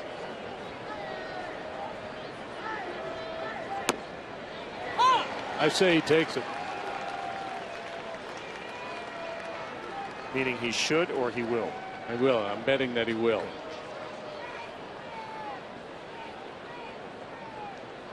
Been out of it for a while. Had a lot of success in Cleveland. A chance to do something there in Atlanta. His old buddy John Schuerholz. Descalzo pops into right center. It'll be Alcantara to end the inning. Damage done though. The big blow, a 2-run homer by Holiday to tie the game at 3.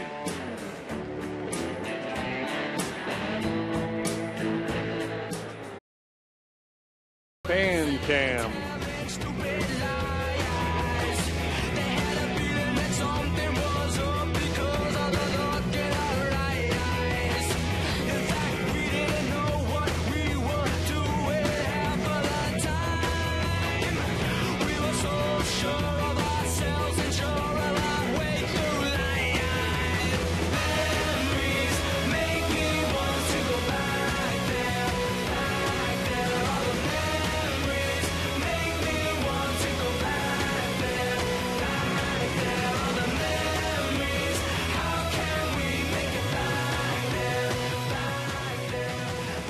Weezer with memories.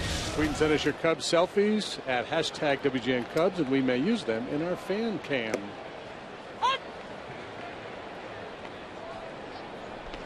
Seth Maness, the sinker baller, takes over for the Cardinals, working for the 70th time. He's been a busy man. He's been good. 6 of 3, 269. Wong will get Valbuena.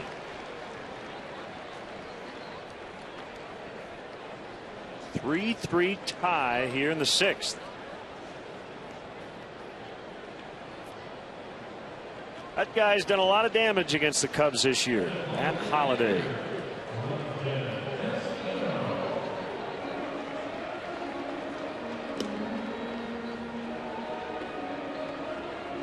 Castillo, 2-run homer, 2nd inning. Struck out in the 4th. Pirates are in. 3-2 the final. Cole over Wood in Atlanta.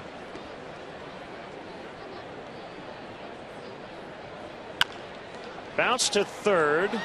Dropped by Carpenter. He has time to recover and make the play.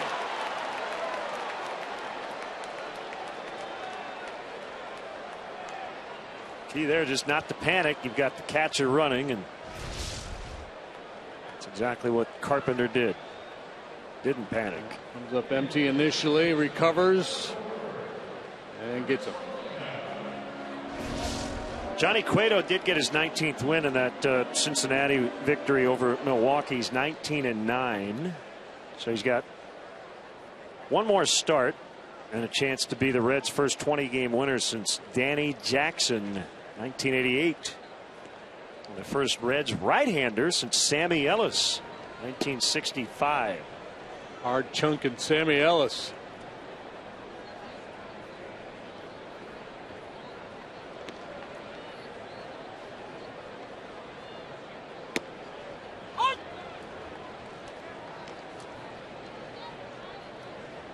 Man is barely making contact with the pitching rubber.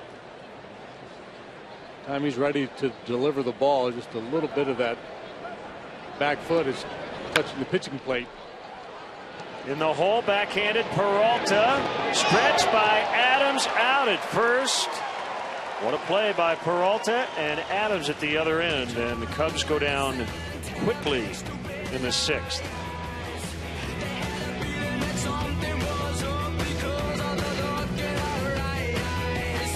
In fact, we didn't know what we were. Miller got knocked out in the 5th inning, and he was down 3-0. Wellington Castillo and Matt Caesar with home runs, but the Cardinals coming back with 3 in the 6th, 2 on a home run by Matt Holliday to tie it off Kyle Hendricks. Start something special with great leases and low financing on a new Honda. Visit shophonda.com or visit your local Honda dealer. Here's Neil Ramirez, hard-throwing righty, to face Colton Wong here in the 7th. And the numbers for Ramirez are solid. This is his 48th appearance. He's got a 1.55 ERA. A little bumpy of late. He's allowed runs in 2 of his last 3 appearances, including a 2/3 of an inning against the Dodgers the other day, in which he gave up 5 hits, 5 runs, only 1 of which was earned. Our friend Tom Dreesen is here. We'll sing the stretch. Always great to have you back at the ballpark, sir. It's good to be back here, and I worked Caesar's Palace many years, but it never was spelled SZECHUR. Every broadcaster who comes to Wrigley this year, they're like, how do you say this name? Yeah. Yeah, you could take a lot of guesses before you came around to Caesar on that. It is Caesar's Palace tonight. Yes. Wrigley Field, yep. So what's new, Tom? Well, I'm in town to do a few things. I'll give you a couple of cheap plugs. I'm doing a show Sunday for Our Lady of Victory to raise some funds for the church Sunday at 3 p.m. And if you want to go, here's a cheap plug. Call 708-341-1588 and talk to Mary Beth. And it's for a good cause. It's called Comedy and Cocktails, which I'll supply the cocktails. Gotcha. That's Sunday? This Sunday, Sunday. The 28th. Yeah. Okay. That's low on a fastball. It's 3-1 on Colton Wong. Got my golf tournament Monday in Bolingbrook, September 29th, the Tom Dreesen Celebrity Invitational out in Bolingbrook, and then a whole bunch of other stuff that I'm doing here in Chicago. It's good to be in town. I'll be here for the next 16 days. How's your game this summer? I won some money from the guys last Friday and Saturday, but they got me the weekend before. We have a real good money game out on the West Coast. 3-1 in the air, and should be no problem for Alcantara. Your favorite golf course in the world? Well, it's hard. It's hard to not say Pebble Beach. I play in the tournament every year in the AT&T in Pebble Beach, and those courses up there are great. But Pebble is really. But I've always liked Tahoe, Lake Tahoe, Edgewood, and Lake Tahoe. That's just every hole looks like it should be on a postcard. You know. Great golf course. And I'm a member at Lakeside out on the West Coast, and I think Lakeside is one of the in better shape than any course in Southern California today. So how often do you play? If I could, every single day. Yeah, if I could. You know, comedians work at night. That's the great part about our career, you know. But I do play. I play. You know, whenever I'm home, I'm on. That ball thumped by Oscar Taveras, but it's going to be caught. And it died out there as Alcantara made the catch. And 2 away. But I'm looking forward to you two guys announcing a World Series game in 2016. I really believe that's going to happen. I've been talking about that today, but I really believe it's going to happen. 2016, yeah. I mean, I think this team should be better next year. You're going to see more of the kids. This offseason will be very interesting. Whether the Cubs add to their rotation, I think they will. And yeah, they should just be getting better and better. I'm going to go to spring training next year and scout it out. Have you been to the new ballpark in Mesa? No, I haven't. It's beautiful. You'll love it. I'm taking a gig there in March in Mesa at a new club there, and called the Laugh Factory, and I'm going to purposely, I want to see what they're bringing in next year. I really believe that next year, second, third place, somewhere around in the third, second place. But then I believe next year, 2016, they're going to take us to the World Series. Hold you to it. 1-0 on Matt Carpenter.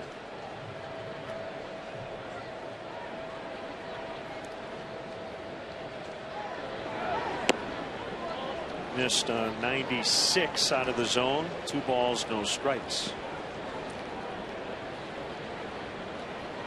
Letterman ever throw you a curveball? Because I know that you go through the pre-interview, right? You kind of deal with topics. And say, he throws you a curveball every time you do the show. Really? I don't care what you set up that you're going to talk about. He'll go somewhere else? He does that to me all the time, purposely. He just waits for the reaction, waits to see the eyes glaze over a little bit. Sure. Sure. Well, he knows he can handle it. I don't think he would do it if he didn't think it would be fun.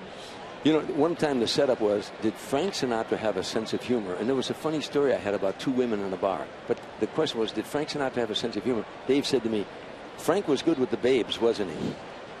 I had no idea what he was talking. My brain was going 100 different ways. And I said, yes, and he had a good sense of humor, too. And then I told the story. But he does it purposely to throw you a curveball to keep you sharp. Sure. I'll be doing that October 6th. I'm going to New York to do the Letterman show again. 3-1.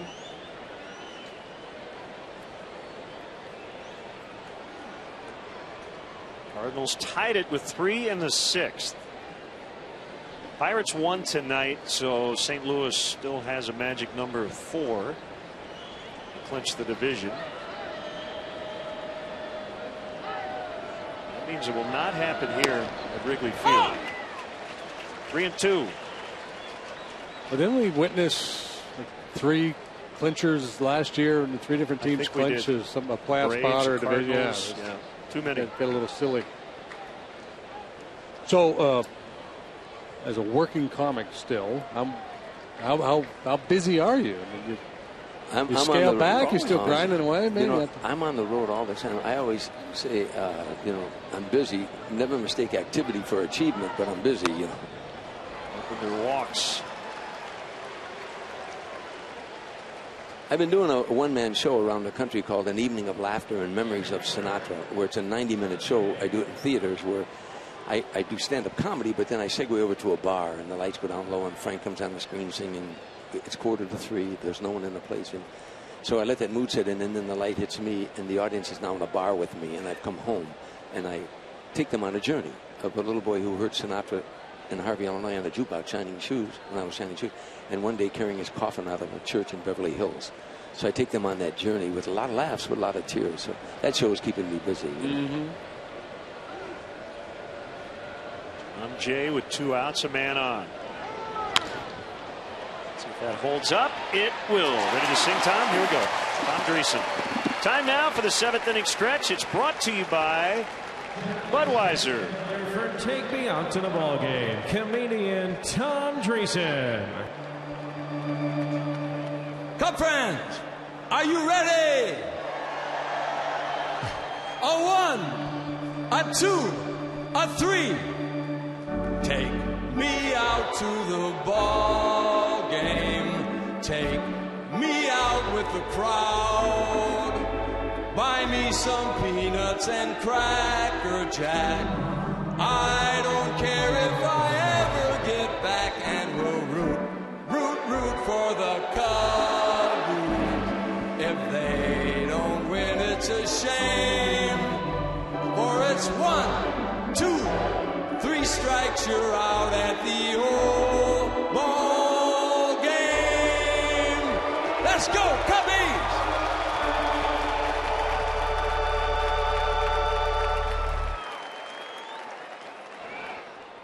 Cubs batting now in the bottom of the 7th. Manus stays in. Caesar, first pitch swinging. And Holiday gets together with Jay, makes a catch in front of him.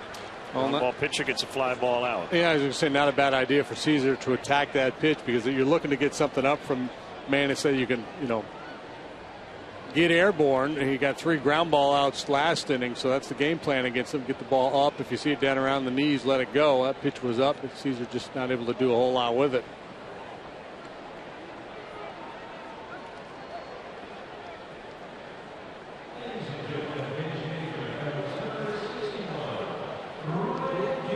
Ryan Kalish for Ramirez.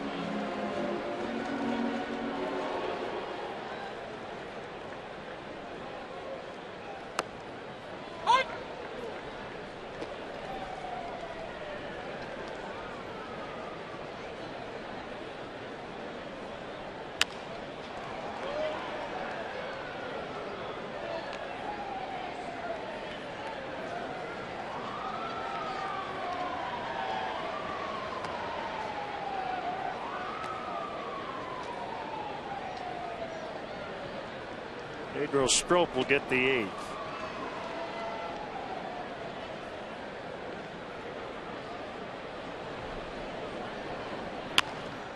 Ground ball. Backhanded Peralta. Throw to first. Nope. Kalish with an infield hit.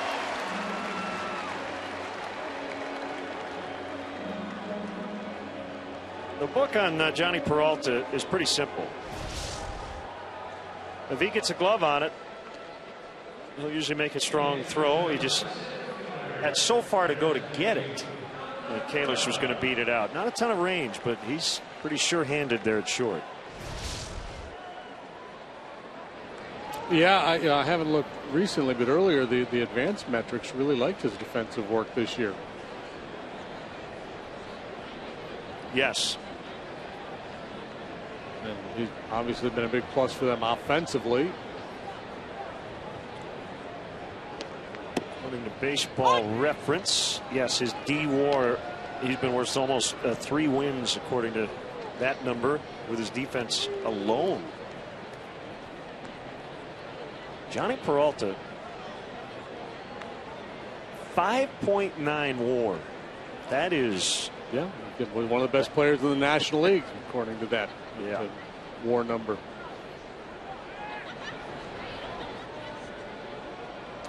Hey, you've got an anniversary, 1986. This was your big night.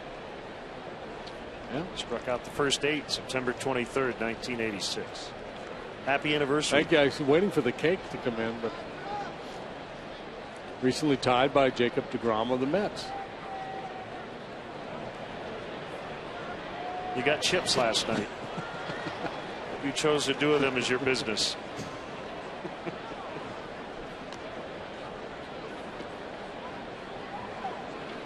The salt anniversary.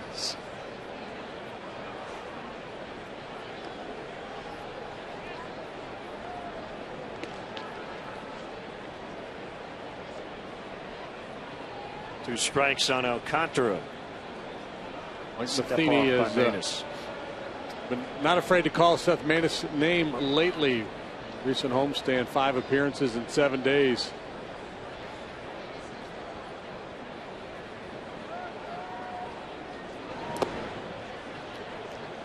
Down by Molina.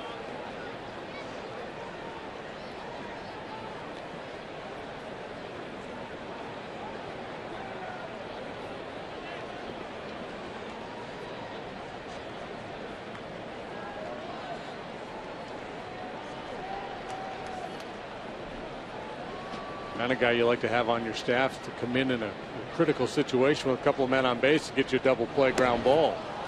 Swing and a miss, strike 3. Hat trick for Alcantara tonight. Shelby Miller beat him with fastballs. Maness beats him with movement and deception. This is the more typical pattern. We see soft stuff down below the knees. Troublesome for Alcantara.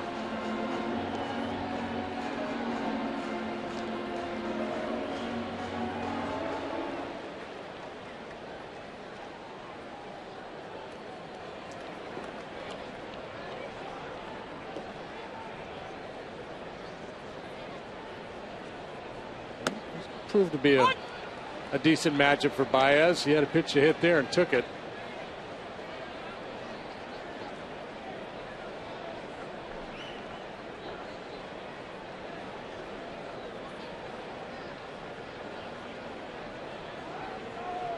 Baez better down than up, and Maness lives down around the knees.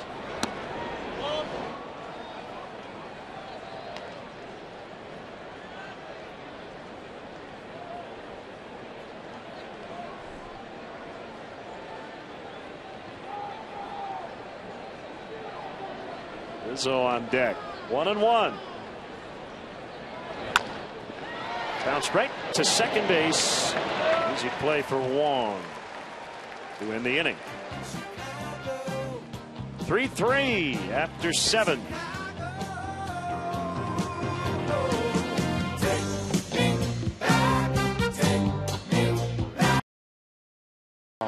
Albie, thanks for tweeting that picture. That was here at Wrigley Field. Yep. Was that the Kerry Wood game? Might have been the Kerry Wood game.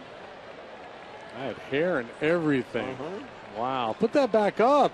You looked taller back then. Yeah. Got a little Fred Gwynn going. I was thinking.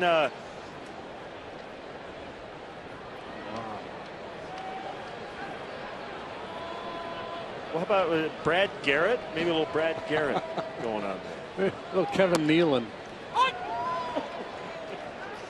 Pedro Strop.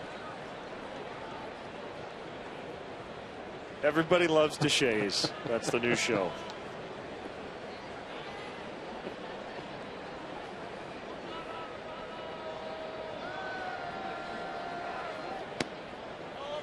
Ooh. You thought the chips were a better gift, right? I don't know. Anytime I get to see myself with hair, yeah, it's nostalgic.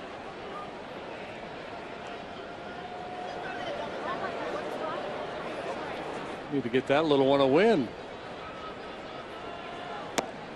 Fastball to Holiday.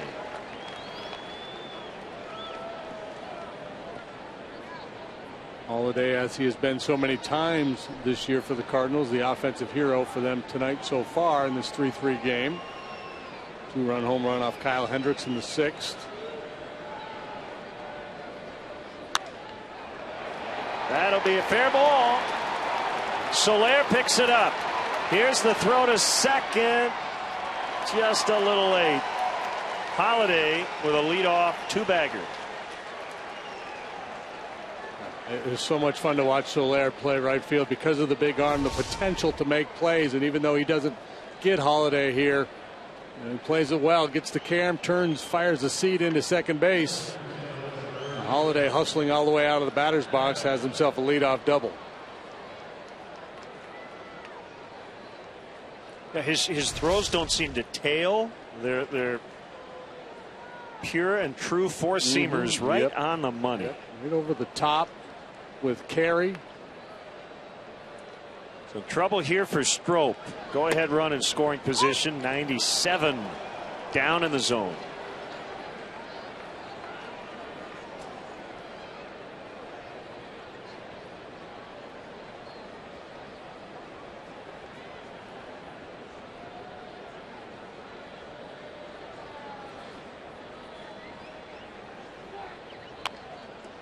Squibber to third, gloved by Valbuena, and he throws to first in time. How about some Yasiel Puig from last night? Take it away, Vin Scully. Runners not going. Shot up the middle by Valbuena. Picked up by Puig. Here comes the throw to the plate. Close. It got him. Yasiel Puig throws Belt out at the plate.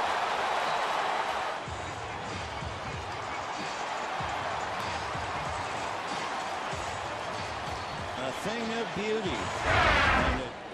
Was it ever? That one gets away, and that could be big. A wild pitch on Strop, allowing Holiday to get to within 90 feet of a Cardinal lead.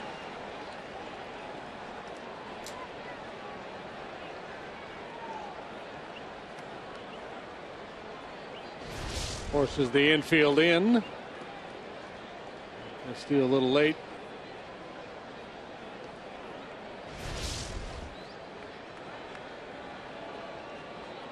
One ball, no strikes on Peralta. Here it comes. Hit foul. That was a game last night that the Giants ultimately won in 13 innings.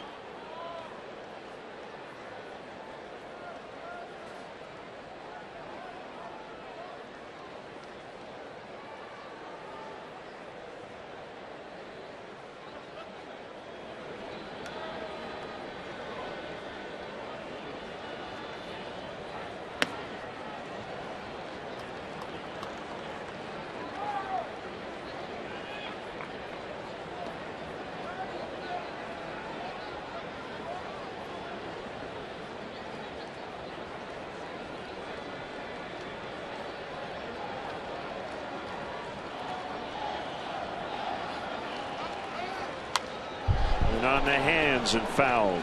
I guess Puig just got hit by Madison Bumgarner in the foot. And they started yelling at each other, and the benches cleared. And their game tonight.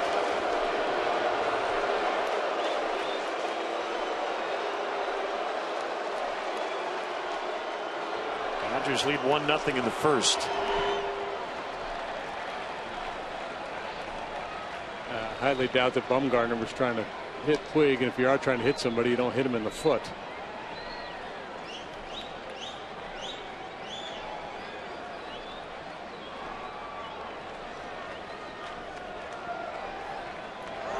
Bumgarner said, intentional, my foot.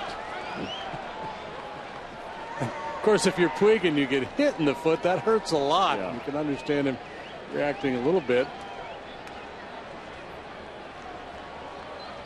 Strop sure could use a punch out here. 3-2 the count, infield in.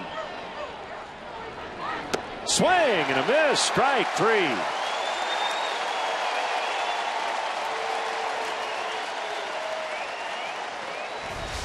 Lively fastball, 97-mile-an-hour runner, just kept on running. Hard down and in on Peralta. Tries to make a late adjustment, can't get there.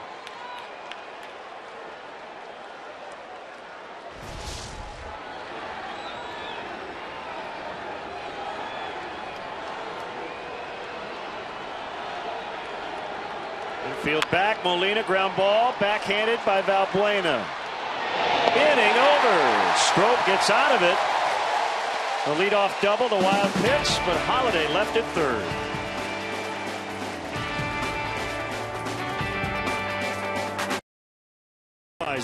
Great times are waiting. Grab some buds.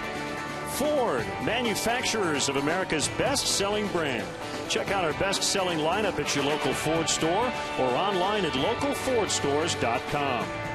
And by Xfinity, your home for the most live sports.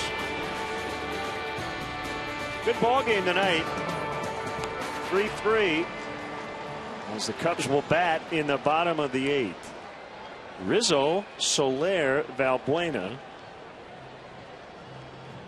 That's left-hander Randy Choate.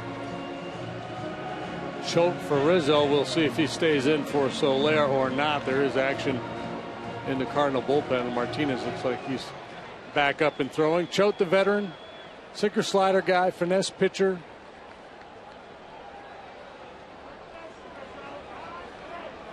This is how he earns his living, neutralizing dangerous left-handed bats. Matt Kemp just hit a 2-run homer off Bumgarner. 3-0 Dodgers in the first.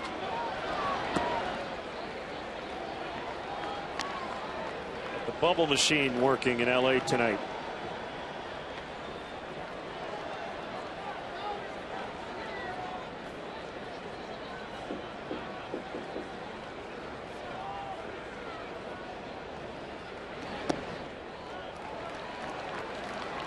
Two and 0.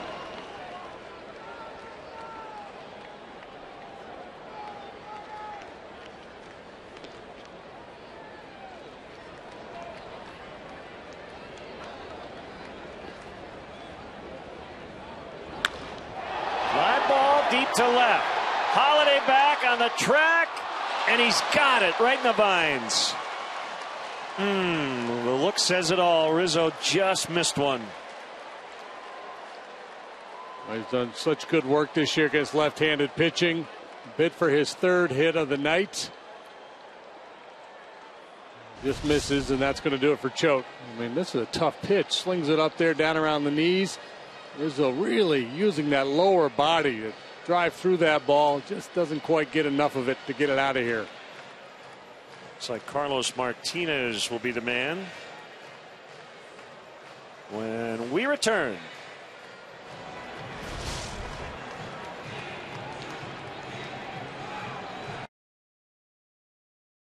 Produced by Mark Brady. Our director is Skip Ellis and Tamer Anderson, our associate producer. The executive producer of WGN Sports, Bob Vorwald. Ola Astroba, our stage manager in the booth. Joe Pizzo is our studio coordinator. Great work by our entire crew. all season long. As Carlos Martinez deals a strike on Jorge Soler. So far, so good for the Cardinal bullpen tonight. Swing and a miss. 0-2. Martinez, like the relievers that preceded him, a ground ball pitcher, but a different style in that he's not a soft tosser. He can light up the radar gun. Upper 90s. Leaning heavily on the slider here against Soler.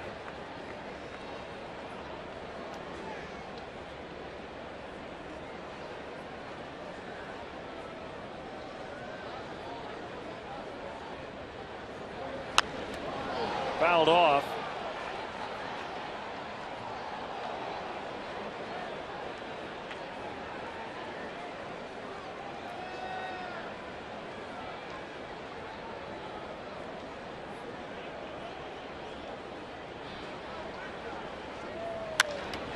Driven out toward the alley in right center. And it's going to get down. Extra bases. Soler will stop at second. Good job by Jorge Soler. He picked up his third base coach. That seems simple, but not everybody does it. Boy, there's a lot to like there. Not only the way he swung the bat, but the way he ran the bases. Yeah. Just makes no assumptions, plays hard. He's done so many things well since coming to the big leagues. He wins the battle here, and this is a battle we're going to see a lot of over the next decade in all likelihood. Soler 22, Martinez, the hard-throwing right-hander, just 23. Soler wins that battle. Boy, did he get ahead of steam going there? He eats up a lot of real estate with those strides, boy. He is long-legging it. This is another gear when he gets around first. Watch this. Pumping those arms.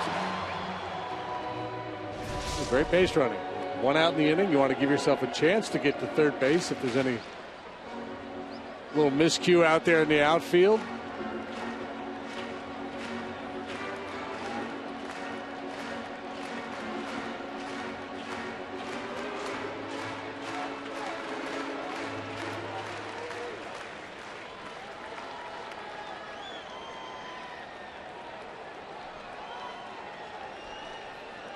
Intentionally walk Valbuena. Castillo on deck.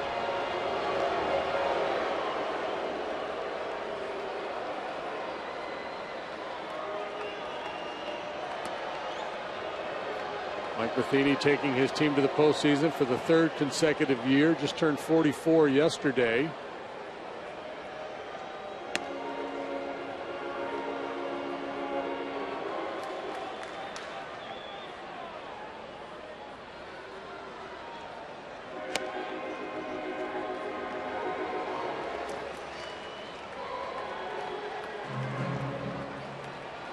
Rondon.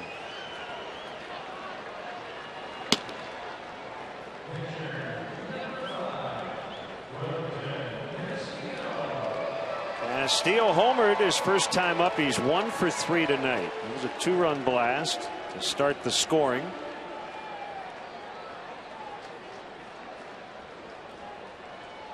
Started Soler with a slider. Sinker here. Tipped.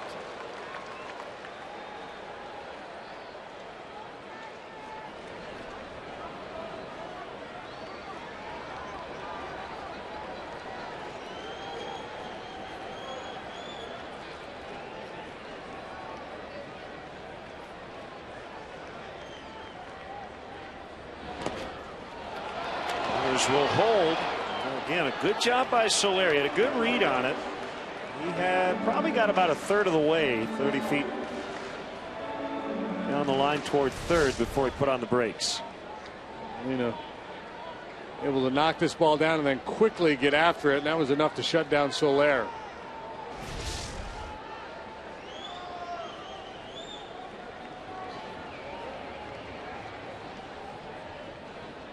Kick. And the offering just off the inside corner. It's 2-1.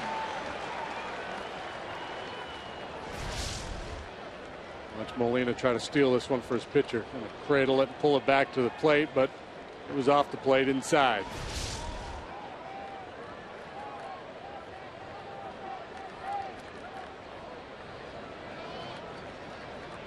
There it is.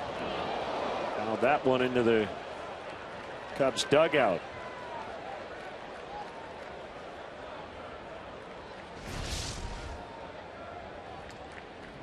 Where Martinez likes to go when he's trying to get a ground ball. Two-seamer in on the hands.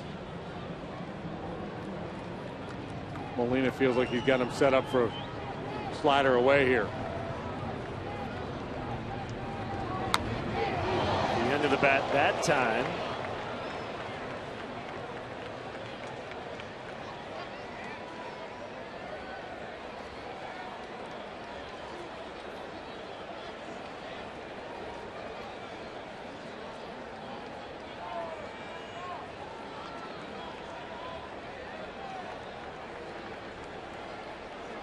Go ahead run. Soler at second.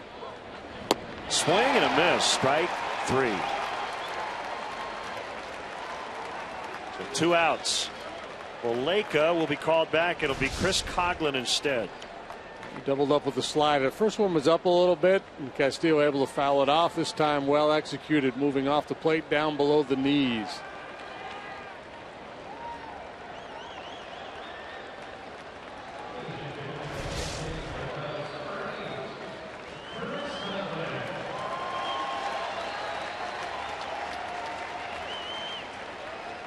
Castillo didn't really force him to throw many strikes in that sequence.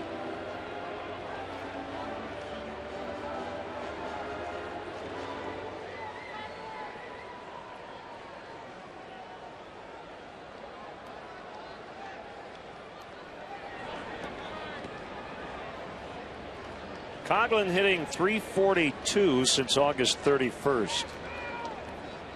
A huge day on Saturday.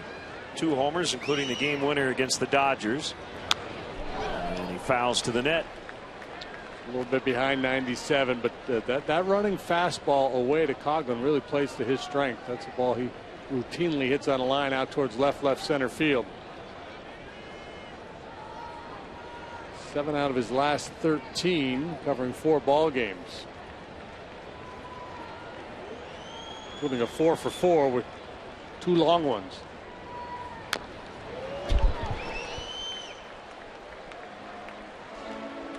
Up against it here, 0-2.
Cubs at one point led 3-zip. Cardinals tied it with 3 in the 6th. It'd be very difficult for the Cardinals to make a play on Soler at home plate on a base hit with his speed.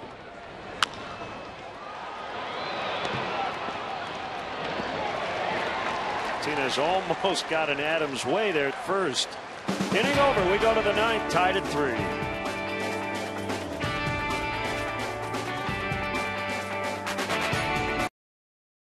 We're treating our WGN crew tonight to a great dinner. I'm hungry again.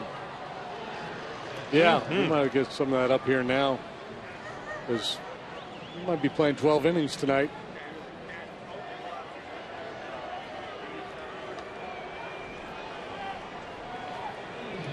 Good stuff. Stay out of the shot there. Alcantara goes to second from center. Coghlan stays in and plays left after pinch hitting. Caesar goes to center. Rondon is the new pitcher, and as you can tell by the crowd reaction, it was either Ryan Braun or A.J. Przinsky. And we're playing the Cardinals, so it's got to be A.J.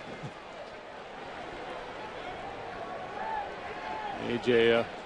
signed by the Cardinals earlier this summer when Molina was down and out for a while after being let go by the Red Sox.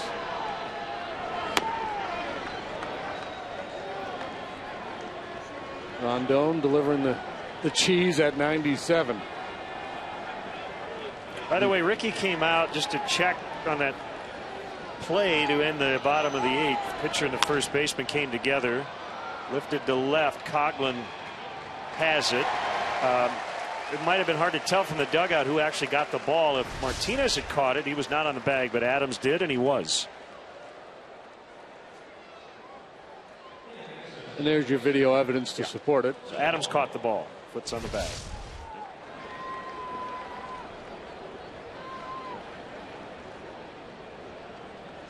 So no challenge as a result. Wong 0 for 3 tonight. That's a strike.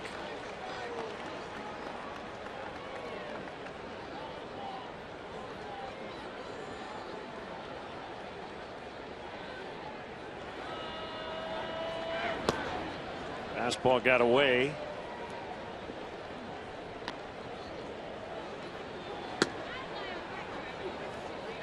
Neshek, funky right-hander, and Rosenthal, the conventional right-hander.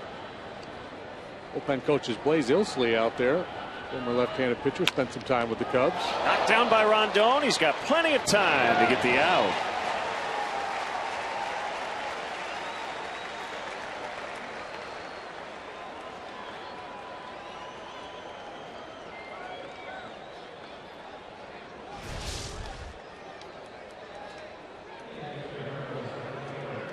Finds it quickly enough.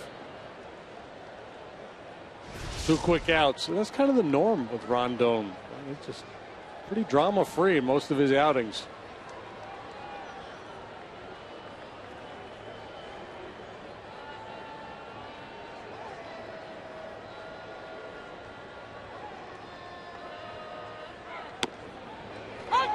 Second half of the season, he has an .072 earned run average. He's faced 93 batters, allowed 15 hits. 1 double, 1 home run, the rest singles, a couple of walks.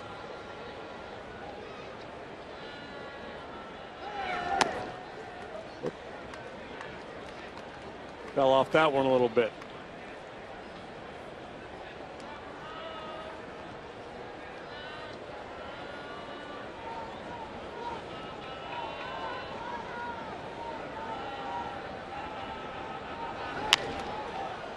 On the ground, shuffling to his right, little bobble. Alcantara makes the play. So a chance to win it here in the bottom of the ninth. Matt Caesar will lead it off. He homered earlier to lead off the fifth. And you say Shot City, Shot City. And it will not be Matt Caesar, as all-star right-hander Pat Neshek will work for the visitors, and then Logan Watkins will pinch hit. Well, Neshek having an outstanding year, 139 earned run average. Funky sidearm delivery. A veteran. He's been around a while. First came up with the Twins in 06. This is his first year in a Cardinal uniform. Well, it's that changeup up there at 67 miles an hour.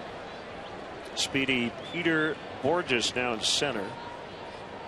And John Jay has gone to right. Sinker strike.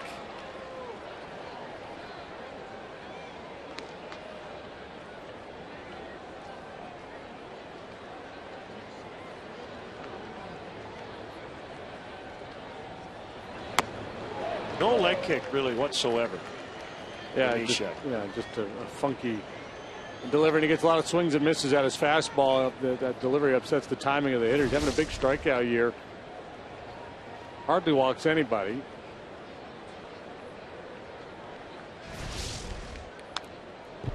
.70 miles an hour, and Watkins able to hold back and just get a piece of it.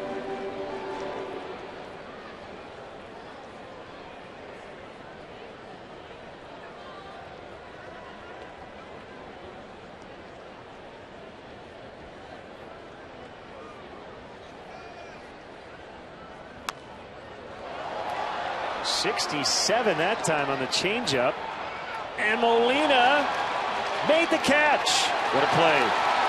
Boy, so few guys in this ballpark use that nook to their advantage like Molina just did. They get just a little bit too cautious in that area. You see all the paraphernalia near the batters, the on-deck circle. That's a great play. Yeah, well, he gave himself a little room to kind of read it. He didn't have a whole lot of time. The ball wasn't in the air that long. That was one heck of a play, tiptoeing around the stuff in the on-deck circle, maintaining his concentration. That was a great Tiny Tim hit back in the 70s. Tiptoeing around, what was it? All the stuff. Tiptoe around the paraphernalia. Mike Alt. Sung in a falsetto voice.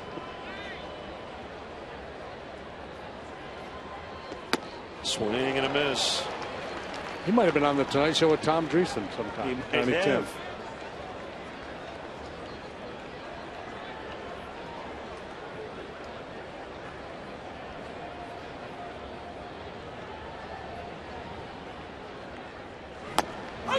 Strike 3 called. 2 away.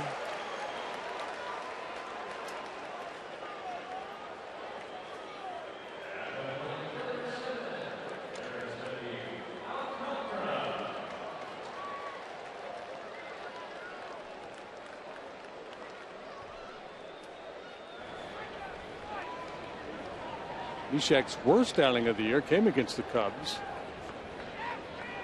back on August 29th. 4 runs in 2/3 of an inning. Soler hit the moonshot off him, right?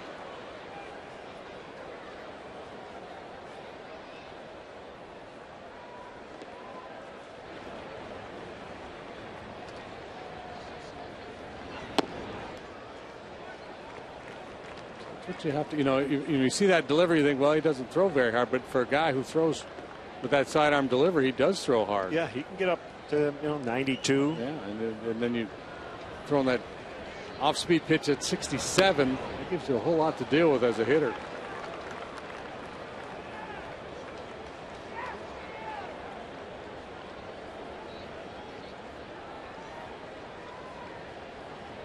Most pitchers, the split between their changeup and their fastball in terms of velocity is usually like 8 to 10 miles an hour. It's like 23, 24 miles an hour different.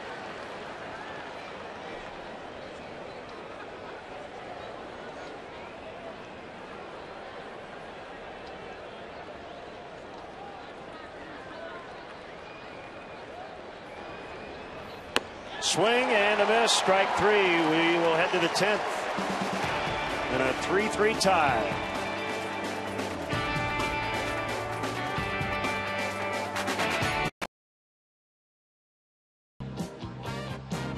Well, some bonus baseball tonight.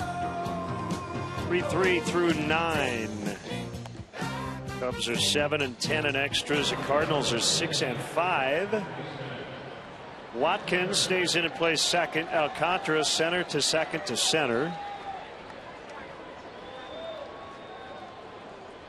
And here's left-hander Zach Roscup. Zach sporting a 10.22 ERA through 17 ball games. There's a lot of that to one dismal outing in St. Louis. And that series we've referenced a number of times. Back at the end of August, he allowed 6 runs.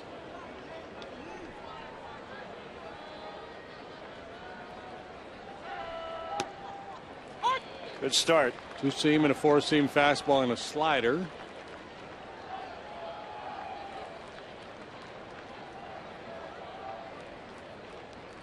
And back on August 30th, 3 hits, 3 walks, 6 runs. Did not retire a batter in that outing. But that was then, and this is now.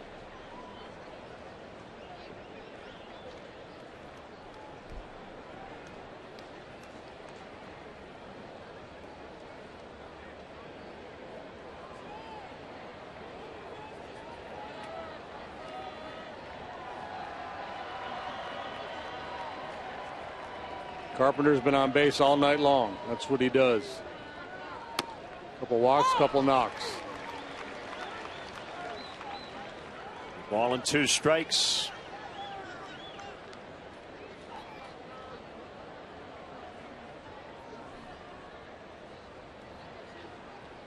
Last night he struck out 3 times in the ball game, something he rarely does. He's only done that 4 times all season.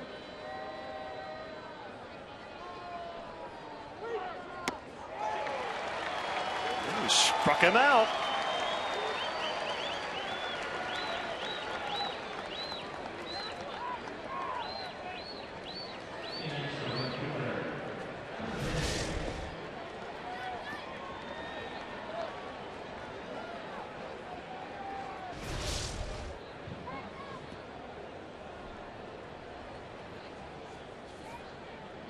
Here's Jay. Roscup at times has a tendency to jump at the hitter a little bit. When he stays a little taller, stays longer over the rubber, stays back a little bit. His control is much better.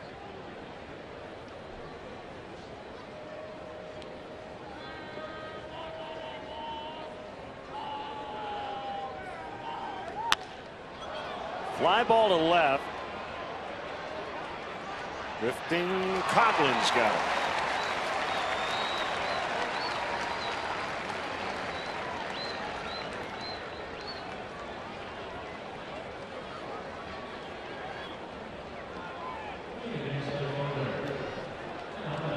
Kyle Hendricks gave up very little hard contact tonight, but that one was hammered by Holiday, and that's why we are tied 3-3.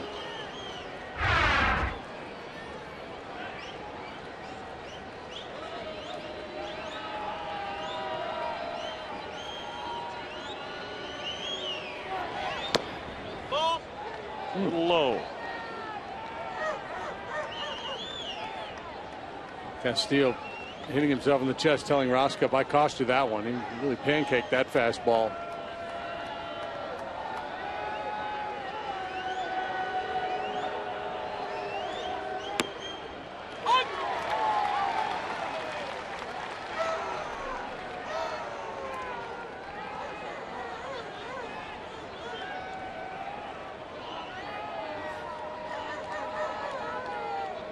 I think Madison Bumgarner just won the Silver Slugger. He just homered off Zach Greinke. Travis Wood had been the top 2 guys in the National League. What's the score out there? It is 3-2 Dodgers in the 3rd.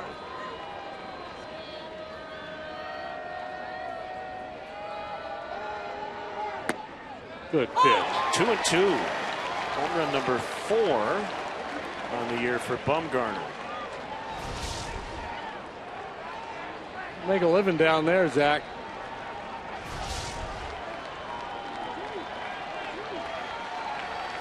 Adams on deck. Nobody on. We're in the 10th. Cup's pitch swung on and missed. Holiday strikes out. And Roscup goes 1, 2, 3 in the 10th.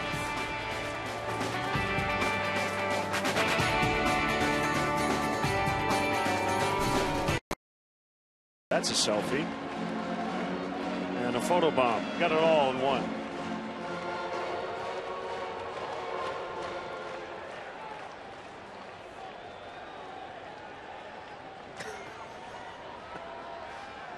Javier Baez against Pat Neshek.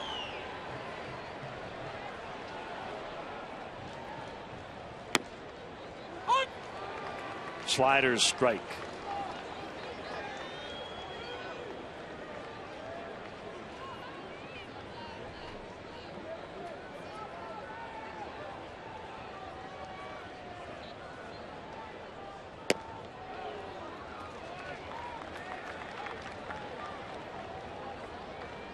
Good swing of the bat should do it. Wind actually now is blowing out toward left. Yeah, I know the J ball, the fly ball out there to Coughlin, carried a lot better than I thought it would when he first hit it. Frisbee. That one, 2-1. Frisbee from down there. So even though he's, he throws sinkers, he does a lot of work up in the zone. He's more of a fly ball pitcher than a ground ball pitcher in terms of his out distribution. 2-1. Smoke foul.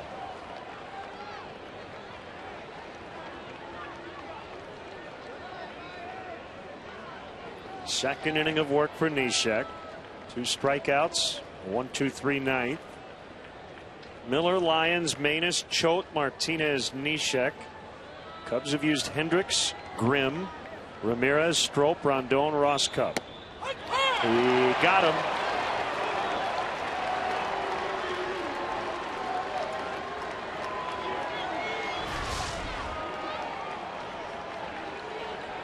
Pretty much right down the middle. Yeah, just bottom of the knees, heart of the plate.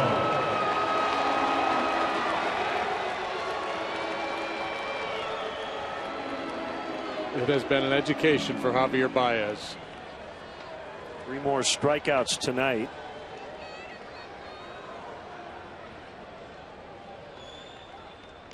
And some would argue, well, how can you call it an education? What has he learned? He appears to be making the same mistakes, but he'll have a chance to kind of sit on this a little bit over the offseason and think about it. And there's where you hope the education kicks in, where, all right, I obviously have to make some adjustments here. Hard to do on the fly when you're in the big leagues for the first time. This kid is just 21 years of age.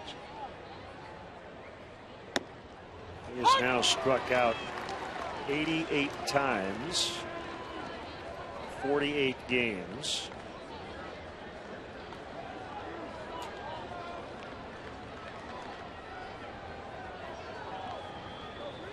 A 1-1 to Rizzo. 92. And a strike.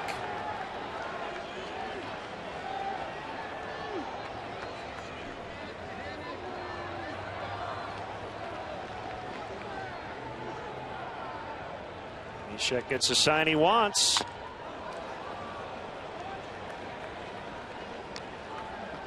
Do it again.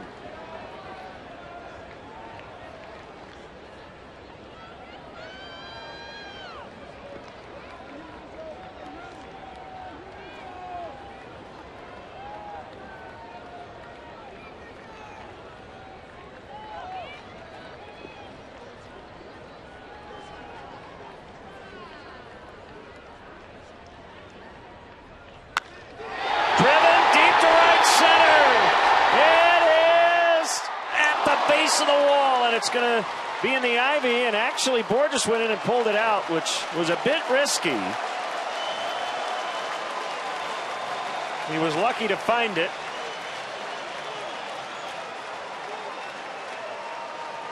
Winning run at second. Just misses a game-winning home run, and Rizzo stepping out of the box like he had gotten enough of it. Comes up just a little bit short. Yeah, you see Jay putting his hands up as if to tell Borges, let it be. Borges went in and got it. Rizzo has to settle for 2. Yeah, I thought that ball actually fell down to the ground, but it didn't. Like it was still way up there in the vines. At any rate, here's Soler. A couple of shots here to win it. Breaking ball strike. But once you reach in like Borges did, if he had then dropped the ball, Rizzo could have just kept on running. They will not give you the automatic double at that point if you reach in.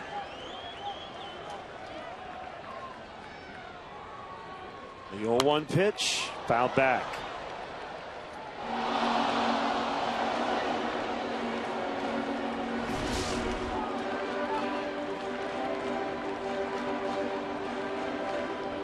Yeah, one hop, and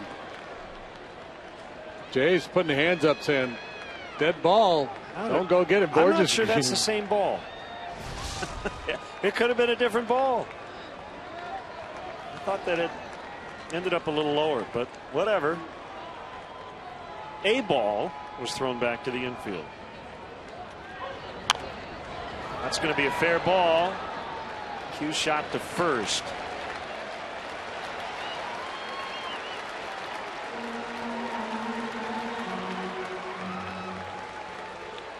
Here's Valbuena.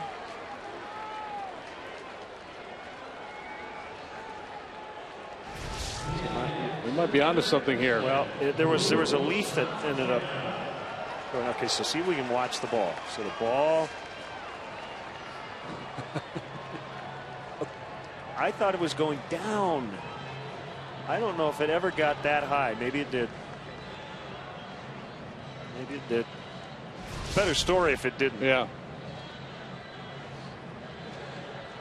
Derek Lilliquist, the pitching coach. One other angle. It was the Titleist when it went in. It might have been a Callaway when it came out.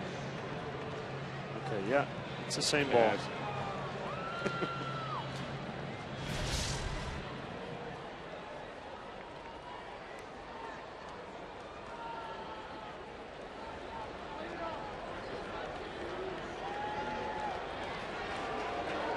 They will intentionally walk Valbuena and face Castillo. Second time they've used this strategy tonight.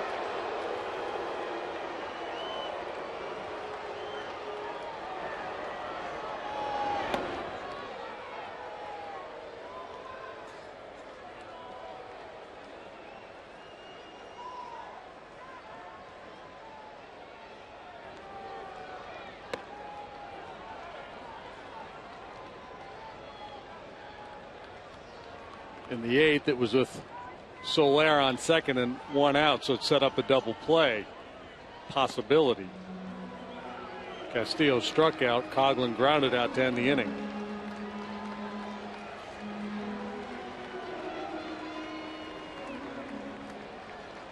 Here, it's just a matter of preferring to try to finish the inning with Castillo as opposed to Valbuena.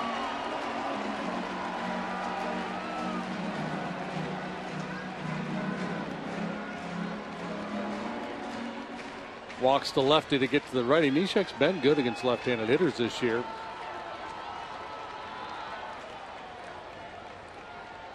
Valbuena will take off for second. Defensive indifference.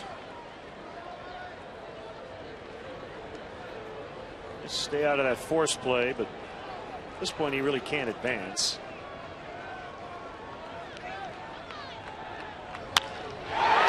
Ball, Borges going after it. Cubs are going to win it.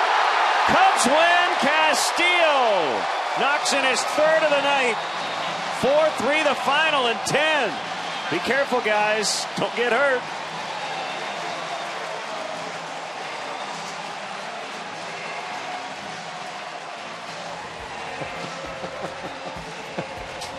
Like they won the World Series.